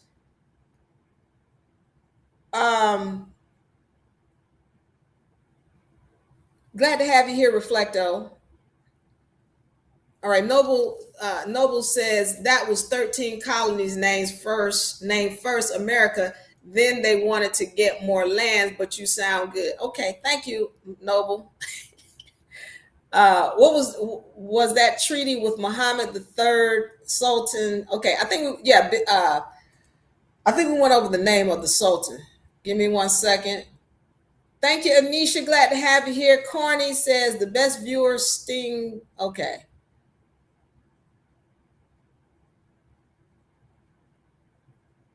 Ciela says they bullied themselves in a power position. That's exactly what Morocco did. Okay. But then, we're going to go into that too. Those Moors who created the United States of America, they did the same thing. When did the U.S. corporation replace the U.S. of America? Thank you for that question, Ricky. In 1871, there was the Act of 1871, and this is when Britain had established a U.S. corporation inside of Washington, D.C. So they inside of Washington, D.C., which Washington, D.C. is not a territory of the United States of America. It is a foreign territory. Okay. It is not even a state. So what happens is Britain goes into this Washington D.C. area, and they do it. They do it in other countries. This is their MO. They go into a territory that is neutral. They're going to establish some kind of entity that sounds close to the true entity, the true government, and then they're going to name it that. In this case, the United States. And then that's when now all of the people who were on the Senate and Congress, their seats now switch from the United States of America to the United States Corporation, and nobody recognizes the difference because they don't know true law. This U.S. corporation that y'all know today is run by Britain, period and point blank. It does not have jurisdiction or authority. And the problem is that people are not recognizing what law is. So when I start telling them, hey, look, I hold this up every time I come on a live. Every time. You want to get your trust? And y'all look at it like, oh, it's just a piece of paper. Okay. Okay. But my people know. All right. So thank you for that question. But that happened in 1871. But George Washington was the beginning of the control. It just became very much legal in 1871. So in 1789, when George Washington took over, that's when Britain really started to regain their full authority and to really bring everything together. They had to create in 1871 that United States Corporation. This is when they incorporated other things like GA, FL, CA, those acronyms. Those belong to the U.S. corporation. So when you use them and you put them on your letterhead, you're putting yourself under the jurisdiction of this foreign entity. Okay. So let me get to this, see if I have any other questions I can answer real quick. Tim says, I think Trump knows this. Yeah, he knows it because he's part of the game. He doesn't have a choice because he want to keep his head on his shoulders. Yes, he knows that the Moroccan Empire does not exist, and the United States of America has been abandoned since 1789. He knows it. Okay. Actually, it's been abandoned since 1876. 1876. So the Act of 1871 came in, and then shortly thereafter, in 1876, everybody had moved from the United States of America to the United States Corporation. All right. Let me see about my TikTok. My TikTok folks. What y'all got? You got some questions, TikTok? TikTok says pretendians. Yes. And we're ready to get into this. So y'all pay attention because I need to go into what was going on with our original people. I hope you're finding this information well. Please, if you have any questions, put them in the comment section. We would love to answer them if I can before I get out of here. I want to thank all of y'all on TikTok for the love. Thank you. Chosen. I appreciate you. And chill, welcome. Cheryl, Cheryl, Flyway, thank you so much, Bonnie. Okay, so good. Y'all can see me and hear me. So the Americans today who identify as Moor does not have Moroccan protection. No, a Moor. And there are so many documents that were sent to me, and I've read them. You can find them on our lives on YouTube, where I've gone through and broken it down, some of these documents that people have sent me from Morocco. And it's like, did you read this before you sent it to me? Because they are clearly stating in here, they do not give you any kind of indemnity. They do not give you any kind of sovereignty in their land. And they letting you know you can't come over here and act like you sovereign or like you one of our people. They telling you that. So no, you don't. They don't have any sovereignty. If you're calling yourself Moor here, they don't recognize you as one of their people. Was King James a British Moor? Yes, he was melanated. Okay, he was a melanated British Moor. Okay, I want to get into this now. Savvy, put this on the screen for me.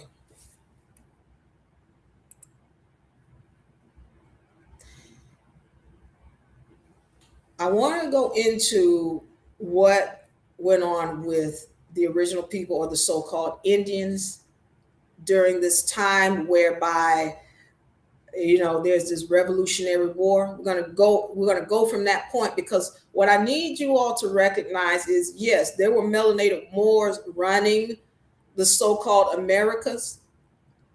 And the deal with that is we have to recognize the truth about what they actually did to the original people. And that's not being told, because of the simple fact that there are people trying to hide what the Moors did. They don't want to tell the truth about that. So when somebody like me comes in and I start telling the truth about what the Moors did and the treachery they did on the original people, well, then I become an enemy. I'm not trying to be the enemy, but I'm going to tell the truth and the facts. If you go to this site, once again, unarepublic.com/DOCS, D as in David, O as in Charlie, O as in Oscar, rather, C as in Charlie, S as in Sam, docs, D as in David, O as in Oscar, C as in Charlie, S as in Sam. You're going to be able to find these documents. Once again, it is free. I want to go into this. So we've already seen the treaties of the original people that they made with Britain. Before I go into that, I want to get into this. The Iroquois Confederacy, Great Law of Peace. Okay. Because one of the things that I've talked about is that the original people put the land in trust, and is still in trust to this day for the descendants of the land. And the problem is that the descendants of the land do not know who they are.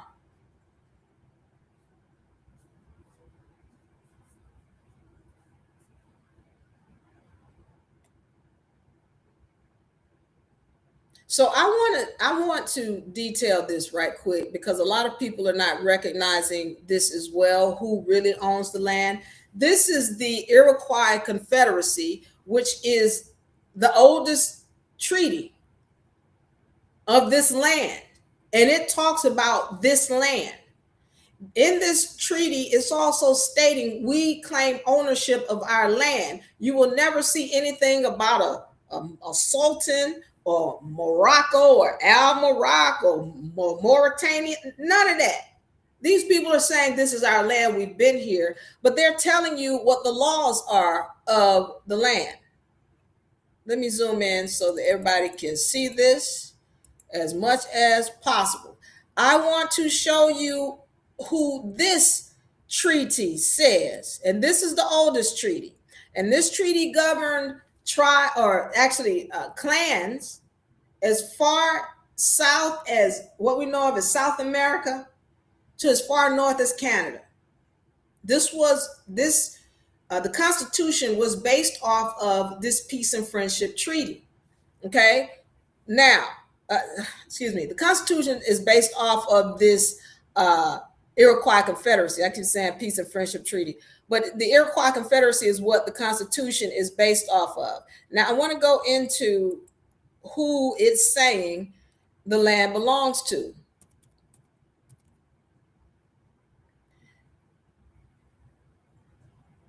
Let me see if I can find this.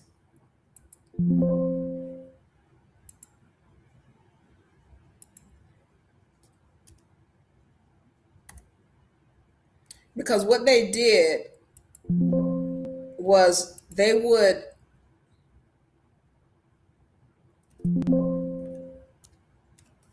had a wampum string, and I'm not spelling it properly. So here they are, wampum strings. All right. So in this document, I want to read from here so you can understand who were the true owners of the land according to this document. It says, and everybody should be able to see this, clan mothers. Why are you not letting me highlight this? Clan mothers to hold chieftainship titles via wampum strings. Wampum strings. The rights, duties, and qualifications of the statesmen.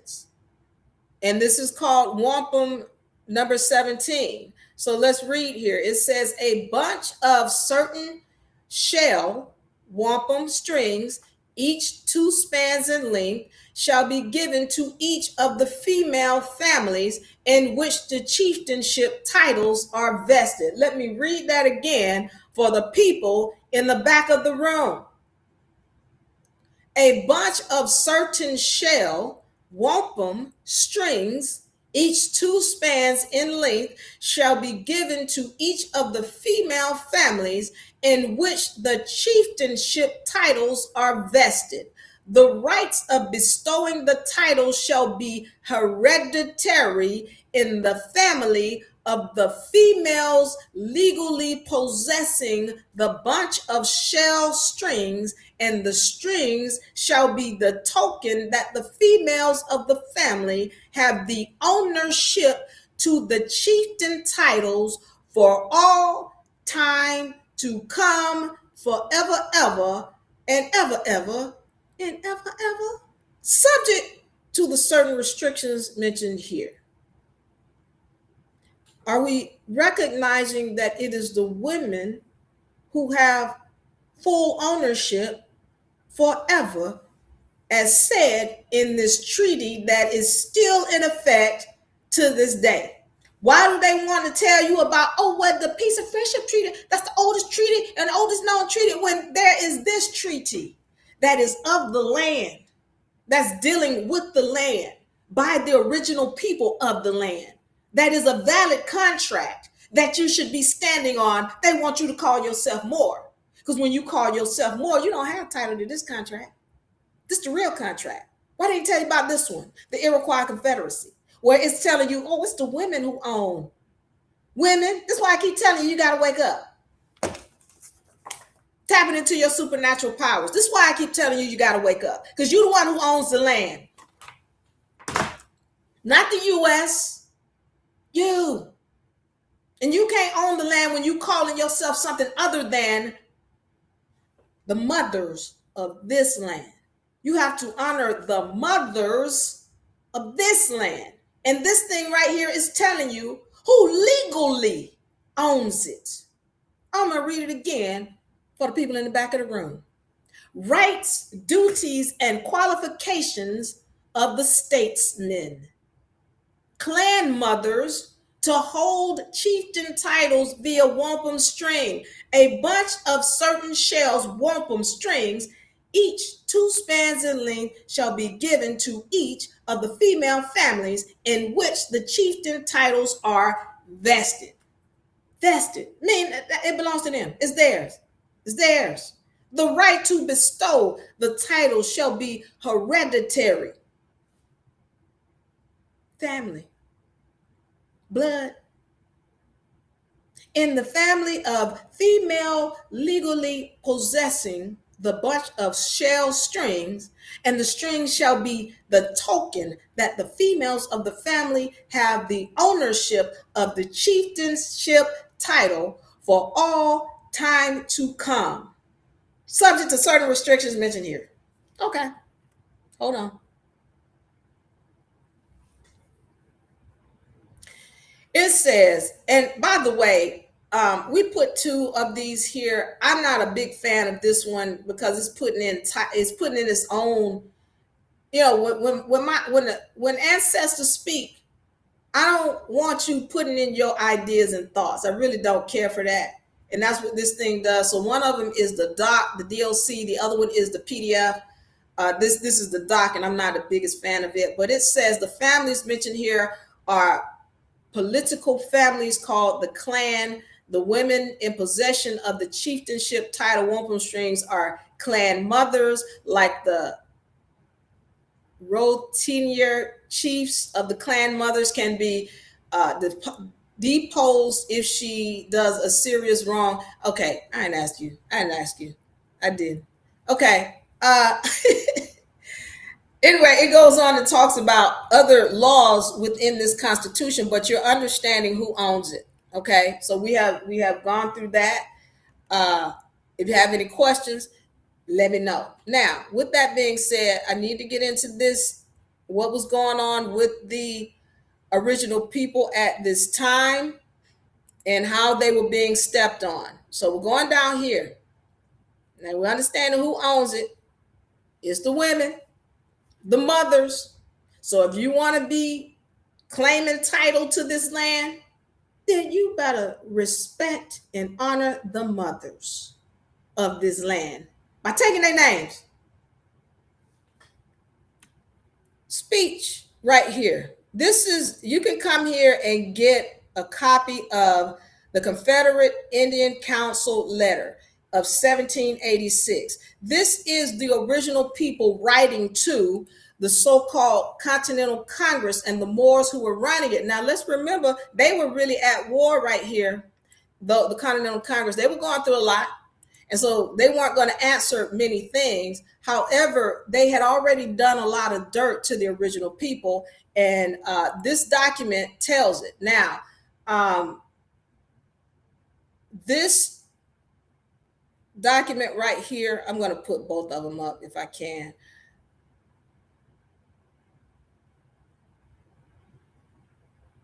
I'm going to put both of them up if I can. So let's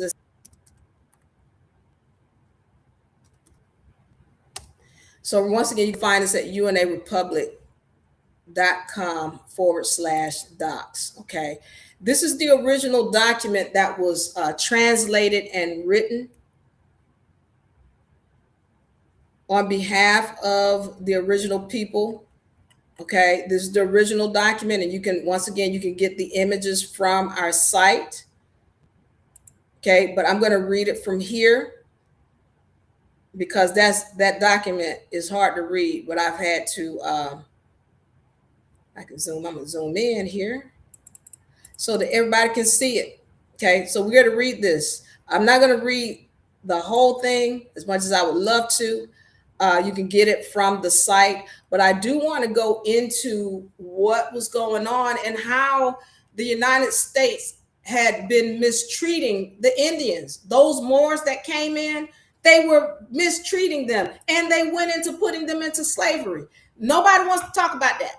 Everybody want to act like it was the white man that came. No, that's not what happened.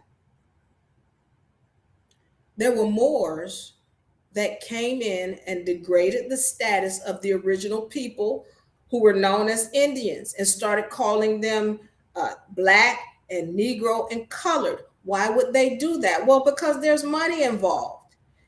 These Moors had learned how to do business on a federal level and get money. But when you get money, you have to you have a responsibility to the people you're getting money on behalf of. So if these people are claiming to be Indian, well then I got to give them some land and I got to give them more money and stipulations. But if they say they black and this is not, and they're African American or Negro or colored, which back then it was black, Negro, and colored, then I don't have to give them as much. And they're not claiming the land. And if they're not claiming the land, then I can steal it and I can keep doing things with the land because they haven't claimed it. Pay attention. So it's all about greed. And y'all want to act like, oh, it's skin. We were the same color. It was the same color people. When it comes to money, y'all see it today. People will sell you out. And so if I can find a way to keep these people in a lowered status, then I can steal more from them because they don't know who they are. Okay, going into it. Speech of the United Indians Nations. And I know that, people are telling me that they didn't like to be called Indians or whatever. That was the title that was given to them. I get it. But this nation is called the United Indians Nation at their Confederate Council, held near the mouth of Detroit River between the 28th of November and the 18th of December, 1786. All right. Now, these are the names of those who were in attendance. You don't see none of these names on the Constitution, the Declaration, the Peace and Friendship Treaty. These are the original people. To the Congress, and I don't want to butcher these names, so I'm not going to say them. Y'all see them? You see it? Read it. The Delawanes, the Taiwanese, okay? Cherokees, Wabash. These were the Confederates. To the Congress of the United States of America, brethren of the United States of America. This is them writing to the United States of America. It is now more than 3 years since the peace was made between the King of Britain and you. But we, the Indians, were disappointed finding ourselves not involved in that peace accord to our expectations. For we thought that its conclusion would have promoted a friendship between the United States and the Indians, and that we might enjoy that happiness that formerly subsided between us and our elder brethren. So they looking at these people as brothers. Because if you read this document in its entirety, what you're going to find, they talk about the white man. They're like, keep the white man off our property. We told you to keep the white, but they talking bad about the white man, but they calling these people who run in the United States of America, y'all are our brethren. Well, because they look like them. They ain't call the white man their brother. They call these people their brother. Read the document. We have received two very agreeable messages from the 13th United States. Notice how this is written. 13 lowercase United States. It's talking about states that happen to be united. Okay, we also received a message from the king whose war we were engaged in, desiring us to remain quiet. They were getting run over at this time. And while this time is going on, y'all saw the maps where everybody's dividing up their territory. And they in here like, well, what y'all want us, y'all want us to be quiet? Okay. But on those maps, you didn't see nothing about Cherokee territory, Wabash territory, Ottawa. They didn't see none of that.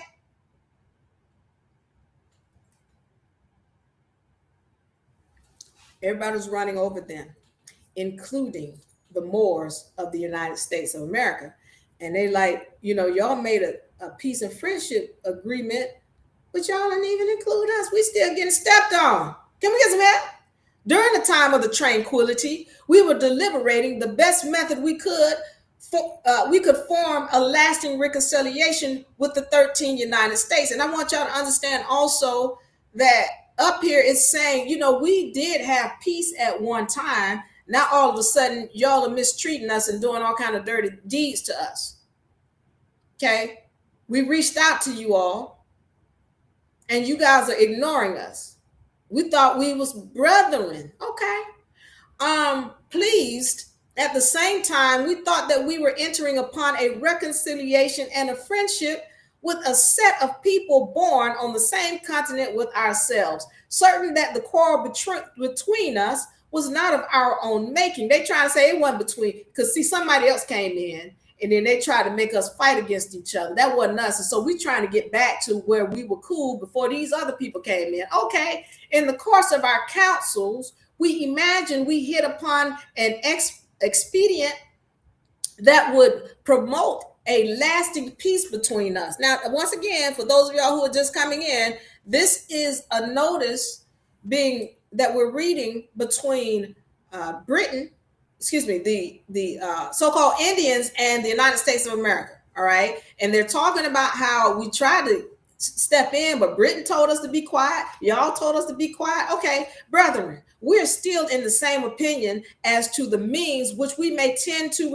reconcile us to each other. We are sorry to find, although we had the best thought in our minds during the before mentioned period of mischief, have never things happened between you and us. So before this mischief came up and all these other people came into the territory, you and I, we didn't have any issues, but now all of a sudden we got all these issues. We're still anxious of putting our plans of accommodation into execution, and we shall briefly inform you of the means that seems most probable to us of effecting a firm and lasting peace and reconciliation.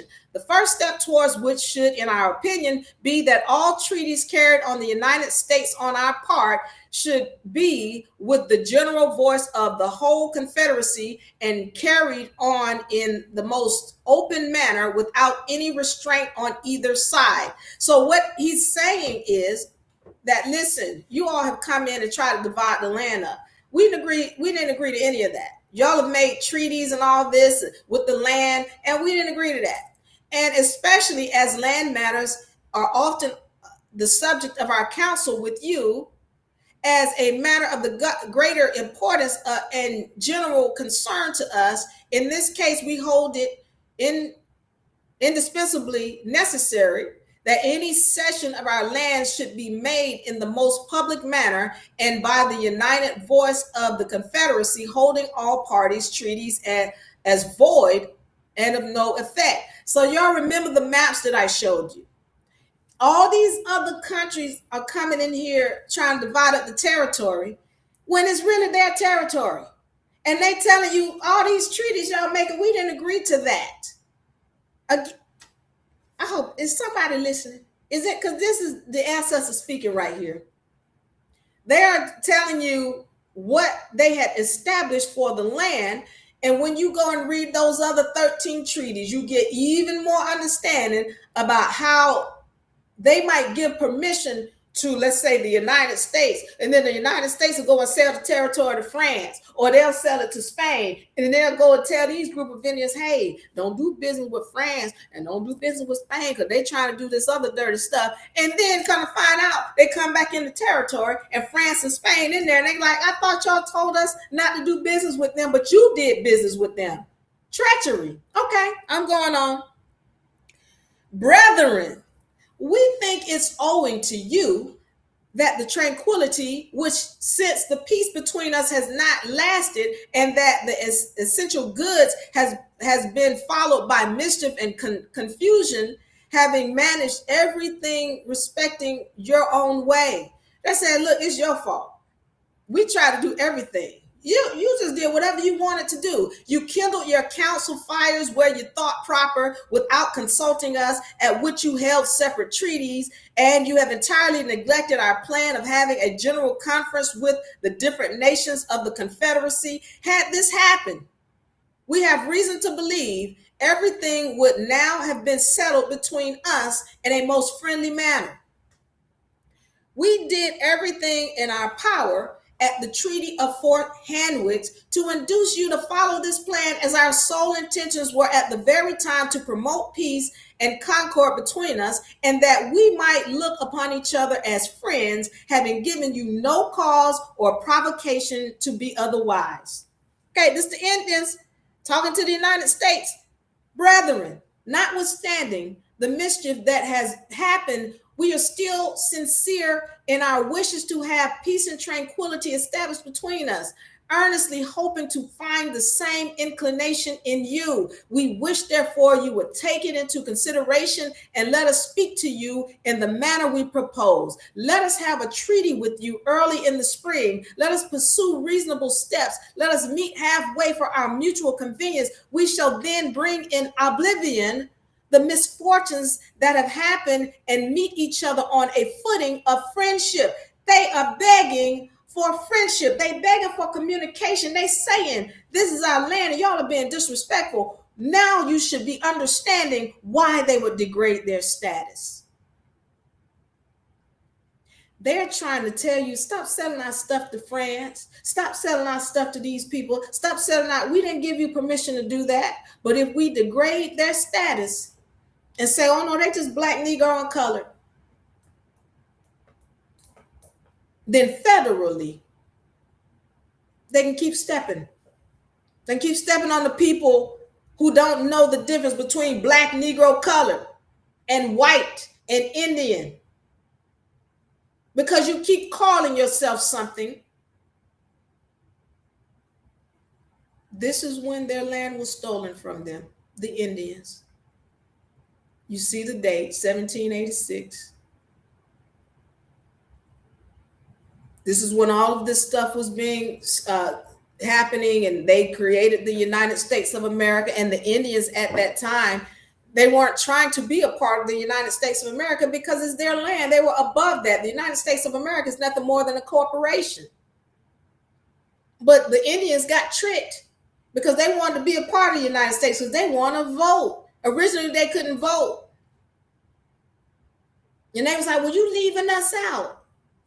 Well, then when you start voting, you become a slave. They didn't get that. They didn't understand law. When you're a citizen, you're a slave. They weren't subjected to those laws before then. But what's going on at this time when they're writing this, all of those maps where you're seeing everybody getting this territory and this territory, this is the United States of America. They're part of that, these Moors that were running it. And they're stepping over the Indians. And that's why when you look at those maps, you don't see not one thing on there about the original people of this land. But we know they existed because we have the treaties right here. All right, continuing. Brethren, we say, let us meet halfway and let us pursue such steps as become upright and honest men. We beg that you will prevent our surveyors and other people from coming upon our side of the Ohio River. Look, we gave y'all this territory and y'all keep encroaching on our territory that we asked you not to encroach on. We have told you before, we wish to pursue just steps, and we are determined that they shall appear just and reasonable in the eyes of the world. This is the determination of all of the chiefs of our Confederacy now assembled here, notwithstanding the accidents that have happened in our villages, even when in council where several innocent chiefs were killed when absolutely engaging in promoting a peace with you, the 13th United States. So they go and call a meeting with these people for peace. And these people come in and kill the Indians who show up in peace. Although then interrupted the chiefs here present still wish to meet you in the spring for the before mentioned good purpose, when we hope to speak to each other without either haughtiness or menace. Look, y'all killed our people. We get it. We are forgiving that. Can we just meet and be in good spirits and energy? Brethren, we again request of you in the most earnest manner to order your surveyors and others that marked out land to cease from crossing the Ohio until we shall have spoken to you, because the mischief that has recently happened has originated in that quarter. We shall likewise prevent our people from going over until that time. Brethren, it shall not be our faults if the plan which we have suggested to you should not be carried into execution, in that case, the event will be very precarious. Meaning, if our people start scalping your people, don't be mad because we told you to stay out of that area. And if fresh surprises ensue, we hope to be able to exculpate ourselves, meaning exculpate. We're gonna avenge ourselves. Like we don't have anything to do with it because we asked you not to do this, and shall most assuredly, with our limited force, be obliged to defend those rights and privileges which have been transmitted to us by our I don't know what J2, I'm not sure what that is. And if we should be there, thereby seduced to misfortunes, the world will pity us. When they think of the amiable proposal we now make to prevent the unnecessary effusions of blood. These are our thoughts and firm resolves. We earnestly desire that you will transmit to us as soon as possible your answer, be it what it may. Done at the Confederate Council, and is dealing with these 5 nations here. And again, as I go back to this, you can download, these are the actual images.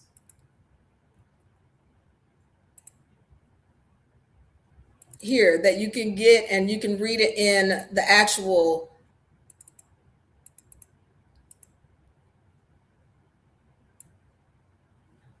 writing.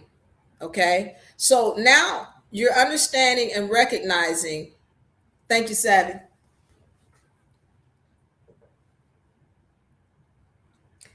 Now you're understanding, as we put all of these things, these pieces, these puzzle pieces together, I'm showing you how the Indians lost their territory.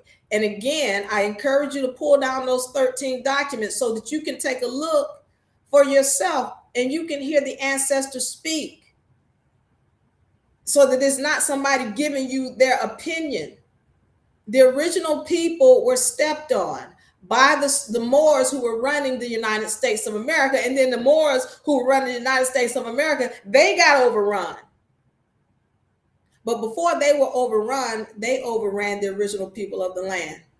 And you see by those maps that nobody was respecting that this was the so-called Indian territory. Nobody was respecting that, but all of these legal documents here, Peace and Friendship Treaty, and those 13 documents, excuse me, the Iroquois Confederacy, you got me saying Peace and Friendship Treaty, but the Iroquois Confederacy and all those 13 documents that I showed you, those are the true people of this land speaking. Why are they not telling you about those treaties? Because those treaties are the ones that you need to be standing on, not no Peace and Friendship Treaty. You don't need to be calling yourself Moor. A Moor doesn't have any kind of title in this land, because as we've seen legally and definition-wise, we had 3 definitions, all of them dealing with land or water rather, or some territory that has nothing to do with this land. And then you got the Peace and Friendship Treaty that's telling you Moor. Well, if the Moors, well, they're talking about sailors. And then the fact that the term Moor is a maritime word. So no, if you're trying to stand on the Peace and Friendship Treaty, you don't have any kind of indemnity. And you keep trying to rebuild, the Moroccan Empire, we're going to reconstruct it. How many people have done it? I've been in this game for decades. Did you think you're the first one trying to reconstruct that? Why is it not working? You're better off just creating your own nation. If you understood the international laws, you have the right to do that. But I'm going to be honest with you. A lot of people who want to create a nation, they're not ready to create a nation. If you don't know law, you're not ready to create a nation. If you don't understand what I just put down here, and the fact that the Declaration, the Constitution, and all that, that has nothing to do with the land. The Peace and Friendship Treaty, they have nothing to do with the land. But all of these documents that I just went over here, and this document where it's talking to the United States and giving you the facts about what was going on, that has to do with the land. And this last document I just read here is telling you straight up, this is our land. And all those treaties that we put down, they still in effect. Y'all are just being disrespectful. So, original people, wake yourself up. Women, wake yourself up. Peace and Friendship Treaty is not going to be no help to you. Look up the Iroquois Confederacy. Look up those 13 treaties that I told you about. You got to honor the mothers of this land. If you're not doing that, no, you don't have sovereignty. I'm ready to answer questions.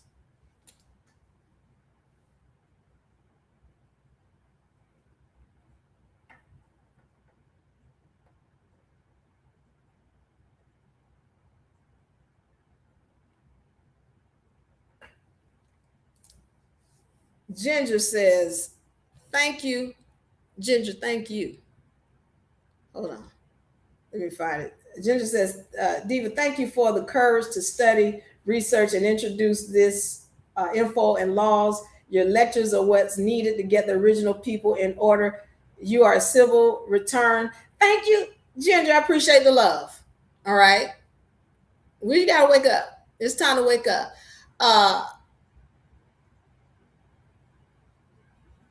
Noble says that was the 13 colonies name first. Okay, let me go down here. All right, the president of the United States, U.S. Corps, has to sign a document every 20 years or 25 years that gives permission to vote as Black people. Are you Black, Duchess?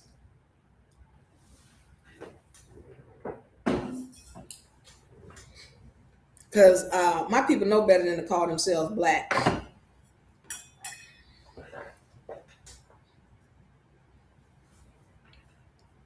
That's first thing. Secondly, my people know better than to be trying to vote. And I'm not going into that today, but if you're trying to vote, then you got to ask yourself the question, what are you voting for? Again, we have understood that the United States is a British-controlled entity. Anything you voting for is just a president of a British corporate entity. Have y'all noticed? See, this because we don't know law. I've told you guys several times that every state in this land known as North America is a country. Every state is a country. So you've got a country in every state, and it is a sovereign entity, right? Or the republic. But what's the problem is that there's a state of, which is the evil twin of the original entity. So every state is a country, and it got an evil twin called state of something that belongs to Britain. Pay attention, because this is the part y'all miss. So state of whatever is owned by, it's a British corporated entity. It's incorporated under the U.S. corporation. But you got every state that is a true country, and it is the sovereign entity is over here, just like you. You know, you got you, your spiritual self, and then you got this all capital letter entity over here. That's what it is. So pay attention to what I'm about to say. Have you noticed that states have governors? So what? Diva has got a governor. What? Okay, pay attention. Governor is what you have for entities that are sovereign. True entities, living entities. So Georgia Republic has a governor. California Republic has a governor, because these are living entities. But the United States Corporation has a president. That's for dead entities. So the issue that I'm trying to preface to you or have you to understand is that you want to vote for the president of the United States. You're just voting for the president of a dead entity. But the living entity, Georgia Republic, Florida Republic, California Republic, Texas Republic. Those are the real states. Y'all need to come into understanding of that. But getting back to the term black, remember I told you they changed the status of the original people to black, Negro, colored. If you are claiming any of those titles, you don't have the ability to own anything as a black, Negro, or colored person. And I know a lot of y'all think y'all own stuff. Oh, I own this land. You still paying taxes on it. You still paying taxes. You don't own nothing. What you have is a title, but we show you how to own it. But if you're calling yourself those titles, it's very difficult for you to take part in these treaties that I talked to you about. Why? Because these people are owners. Owners are not black people. They're not Negro, and they're not calling themselves colored. Those are titles. And every time you claim a title, people have to treat you like what you are claiming to be. And if you're claiming to be black, you've called yourself dead. And so they get to treat you like you dead. Black means you don't have the right to own anything. Same thing with African. And you go into court and you try to claim these titles, and I'm a Moor and I'm a this, and you not recognizing what you're saying. You're making laws, and they're going to hold you to the laws that you make. What are you calling yourself? Reflecto says, don't be lack. Don't be less. That's what black, be, to be, lack, not having. Black. And I'm not going into the etymology of black because I do it all the time. It means pale and without color. That's really what it means. It doesn't have anything to do with darkness. It has everything to do with without color or lacking color. Be, lack, to black. Black is what that is. Same thing with bless, be less. All right, not going into that etymology today. Who else has any questions? Because I'm ready to get out of here. I want to thank you all for coming in and viewing this information. Okay, I just hit you with some real serious information about how to stand. And you talking about you want to be a nation. You don't do it under a peace and friendship treaty. I just gave you the true oldest treaty, but they haven't honored it. It's called the Iroquois Confederacy. That's where your power is. That's where your power is, not in no peace and friendship treaty. Stop calling yourself a Moor. Yes, I said it. And yes, there was Moors in here who degraded the status of the original people. And I need y'all to understand, it's not just Albions who are telling you lies. There are Moors who will work against you to help steal your land and give it back to Britain because somebody's going to pay them enough to do it. We've seen them. You've seen people working with these people called Israel. Yeah, I said it. Melanated people, your same skin color. They will sell you under the bus so fast. Somebody tell me, oh, they're giving $2 million. They'll sell you under the bus for 200. But you want to act like, oh, it's the white man. No, ma'am. I'm here to dissolve that myth and that lie. It was melanated people who did it to melanated people first. And so the problem is that there's a spiritual battle going on. Spiritual battle. And the first thing is for each of us individually to get ourselves together spiritually. And then when we're dealing with somebody, you better recognize that person on a spiritual level and not keep trying to act, oh, you know, they white and they don't have no spirit. Okay, be stupid like that. Be stupid like that. And I said the word stupid. I don't know I'm going to say that word, but that's the stupid thinking. Because I need y'all to understand something too, and I'm going to end it. But when it comes to the Albion, they're not the ones fighting you. Everybody want to be mad, the white man and the white, y'all not understanding this game. I just told you, first of all, it'll be a melanated person that'll play you out faster than anybody else. That's first thing. But secondly, the so-called typical Albion that you see walking around, they don't own nothing. They don't. Oh, we own a house and a boat and the. Are they still paying taxes on it? Okay.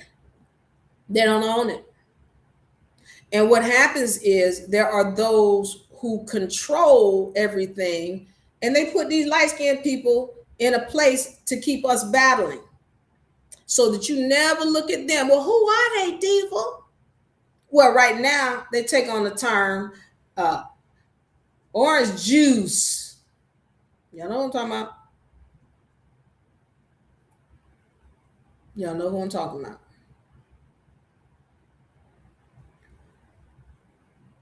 Those are the ones who are controlling more than 90% of the resources on this planet and make up less than 10% of the population of the planet.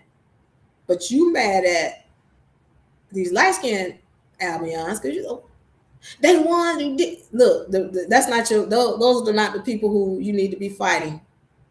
You're not looking at the right people. Not to mention the fact that it'll be somebody who looks just like you that will down you faster than any other Albion on this planet. This is a spiritual battle. If you want to know who you're dealing with, you need to deal with them from a spiritual level and stop trying to think that, just because this person has this skin color that they're against you. That's just not the case. And the fact is that some of y'all are so afraid to name who really is the one, quote unquote, oppressing you. You're afraid to call them out, but you'll be quick to call out the Albion and pick on them. Meanwhile, the one who's really doing it, you want to say, "Oh, well, them poor people, they had such a hard time." I ain't going into that today. The president of the United States has to sign a document. Okay, the same thing goes on today. Nothing changed. Thank you, Apollo. When you look at the Declaration of Independence, the same thing that went on back then is going on today. So read the Declaration of Independence and why they were trying to split from Britain. Now we pay top price for name brands. Okay. We wanted to vote the 14th Amendment. Yeah, Apollo, I get it. People wanted to vote, but in your desire to vote, what you do is you're putting yourself under the jurisdiction of the United States corporation. So I need to go back to this. The U.S. corporation is like a great big credit union. Okay, pay attention. The U.S. corporation is a great big credit union. It's holding the estates of everybody who claims to be a citizen or everybody who has a social security number. Really, you got a social security number, you have put money into the credit union called the United States. All right. So what happens when you become a part of a credit union? Well, you have ownership in the credit union, don't you? And you get to vote, don't you? But you also are under the jurisdiction of the laws of that credit union if you don't know how to stand. Okay? So that's what happened. They wanted to be a part of the credit union. That's fine. But the problem is now they think they're the citizen as opposed to the creditor. And as the citizen, they want to vote. And they get caught up in all the political garbage that's going on instead of knowing how to stand as a creditor. That's the problem. So you want to vote, but you don't know law. You an Indian, and again, they came in here and you an Indian. They done separated all your territory, and you clueless.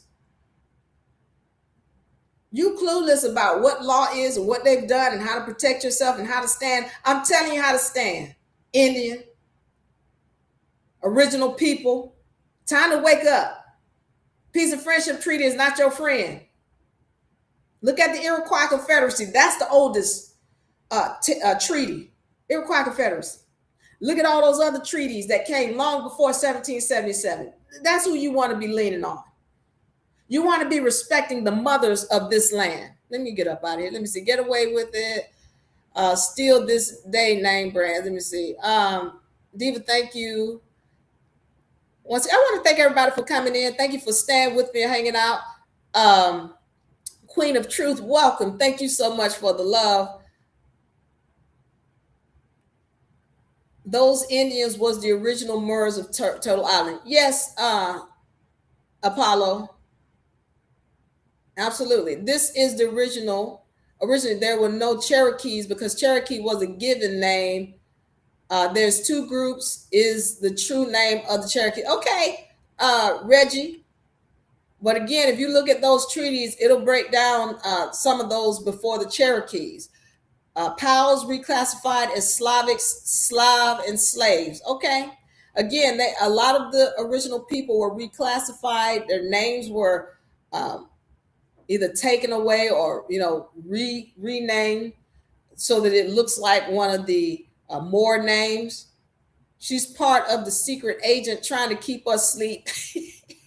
Stack so they don't want Americans knowing about the hidden black hand.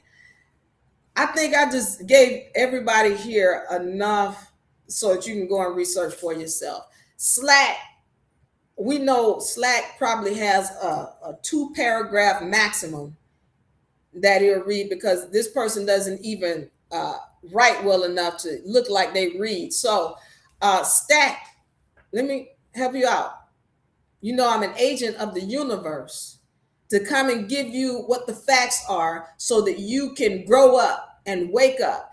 We've been talking about this peace and friendship treaty for so long, decades now, many decades, almost centuries now.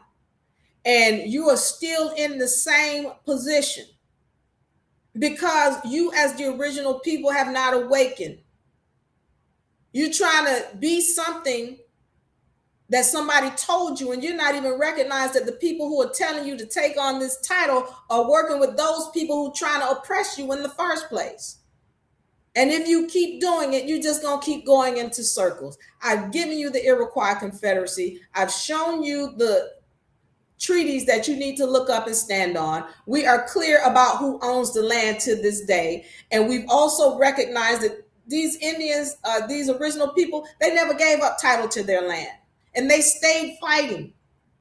But now that their descendants have forgotten, the only way the descendants can get back to it is if they wake up and really understand what their true name is, okay? So I want y'all to know I love you. I appreciate you. I hope that you all have gotten this information. If you are coming in late, go and catch the full version on UNA Republic on YouTube, okay? Catch us on YouTube at UNA Republic.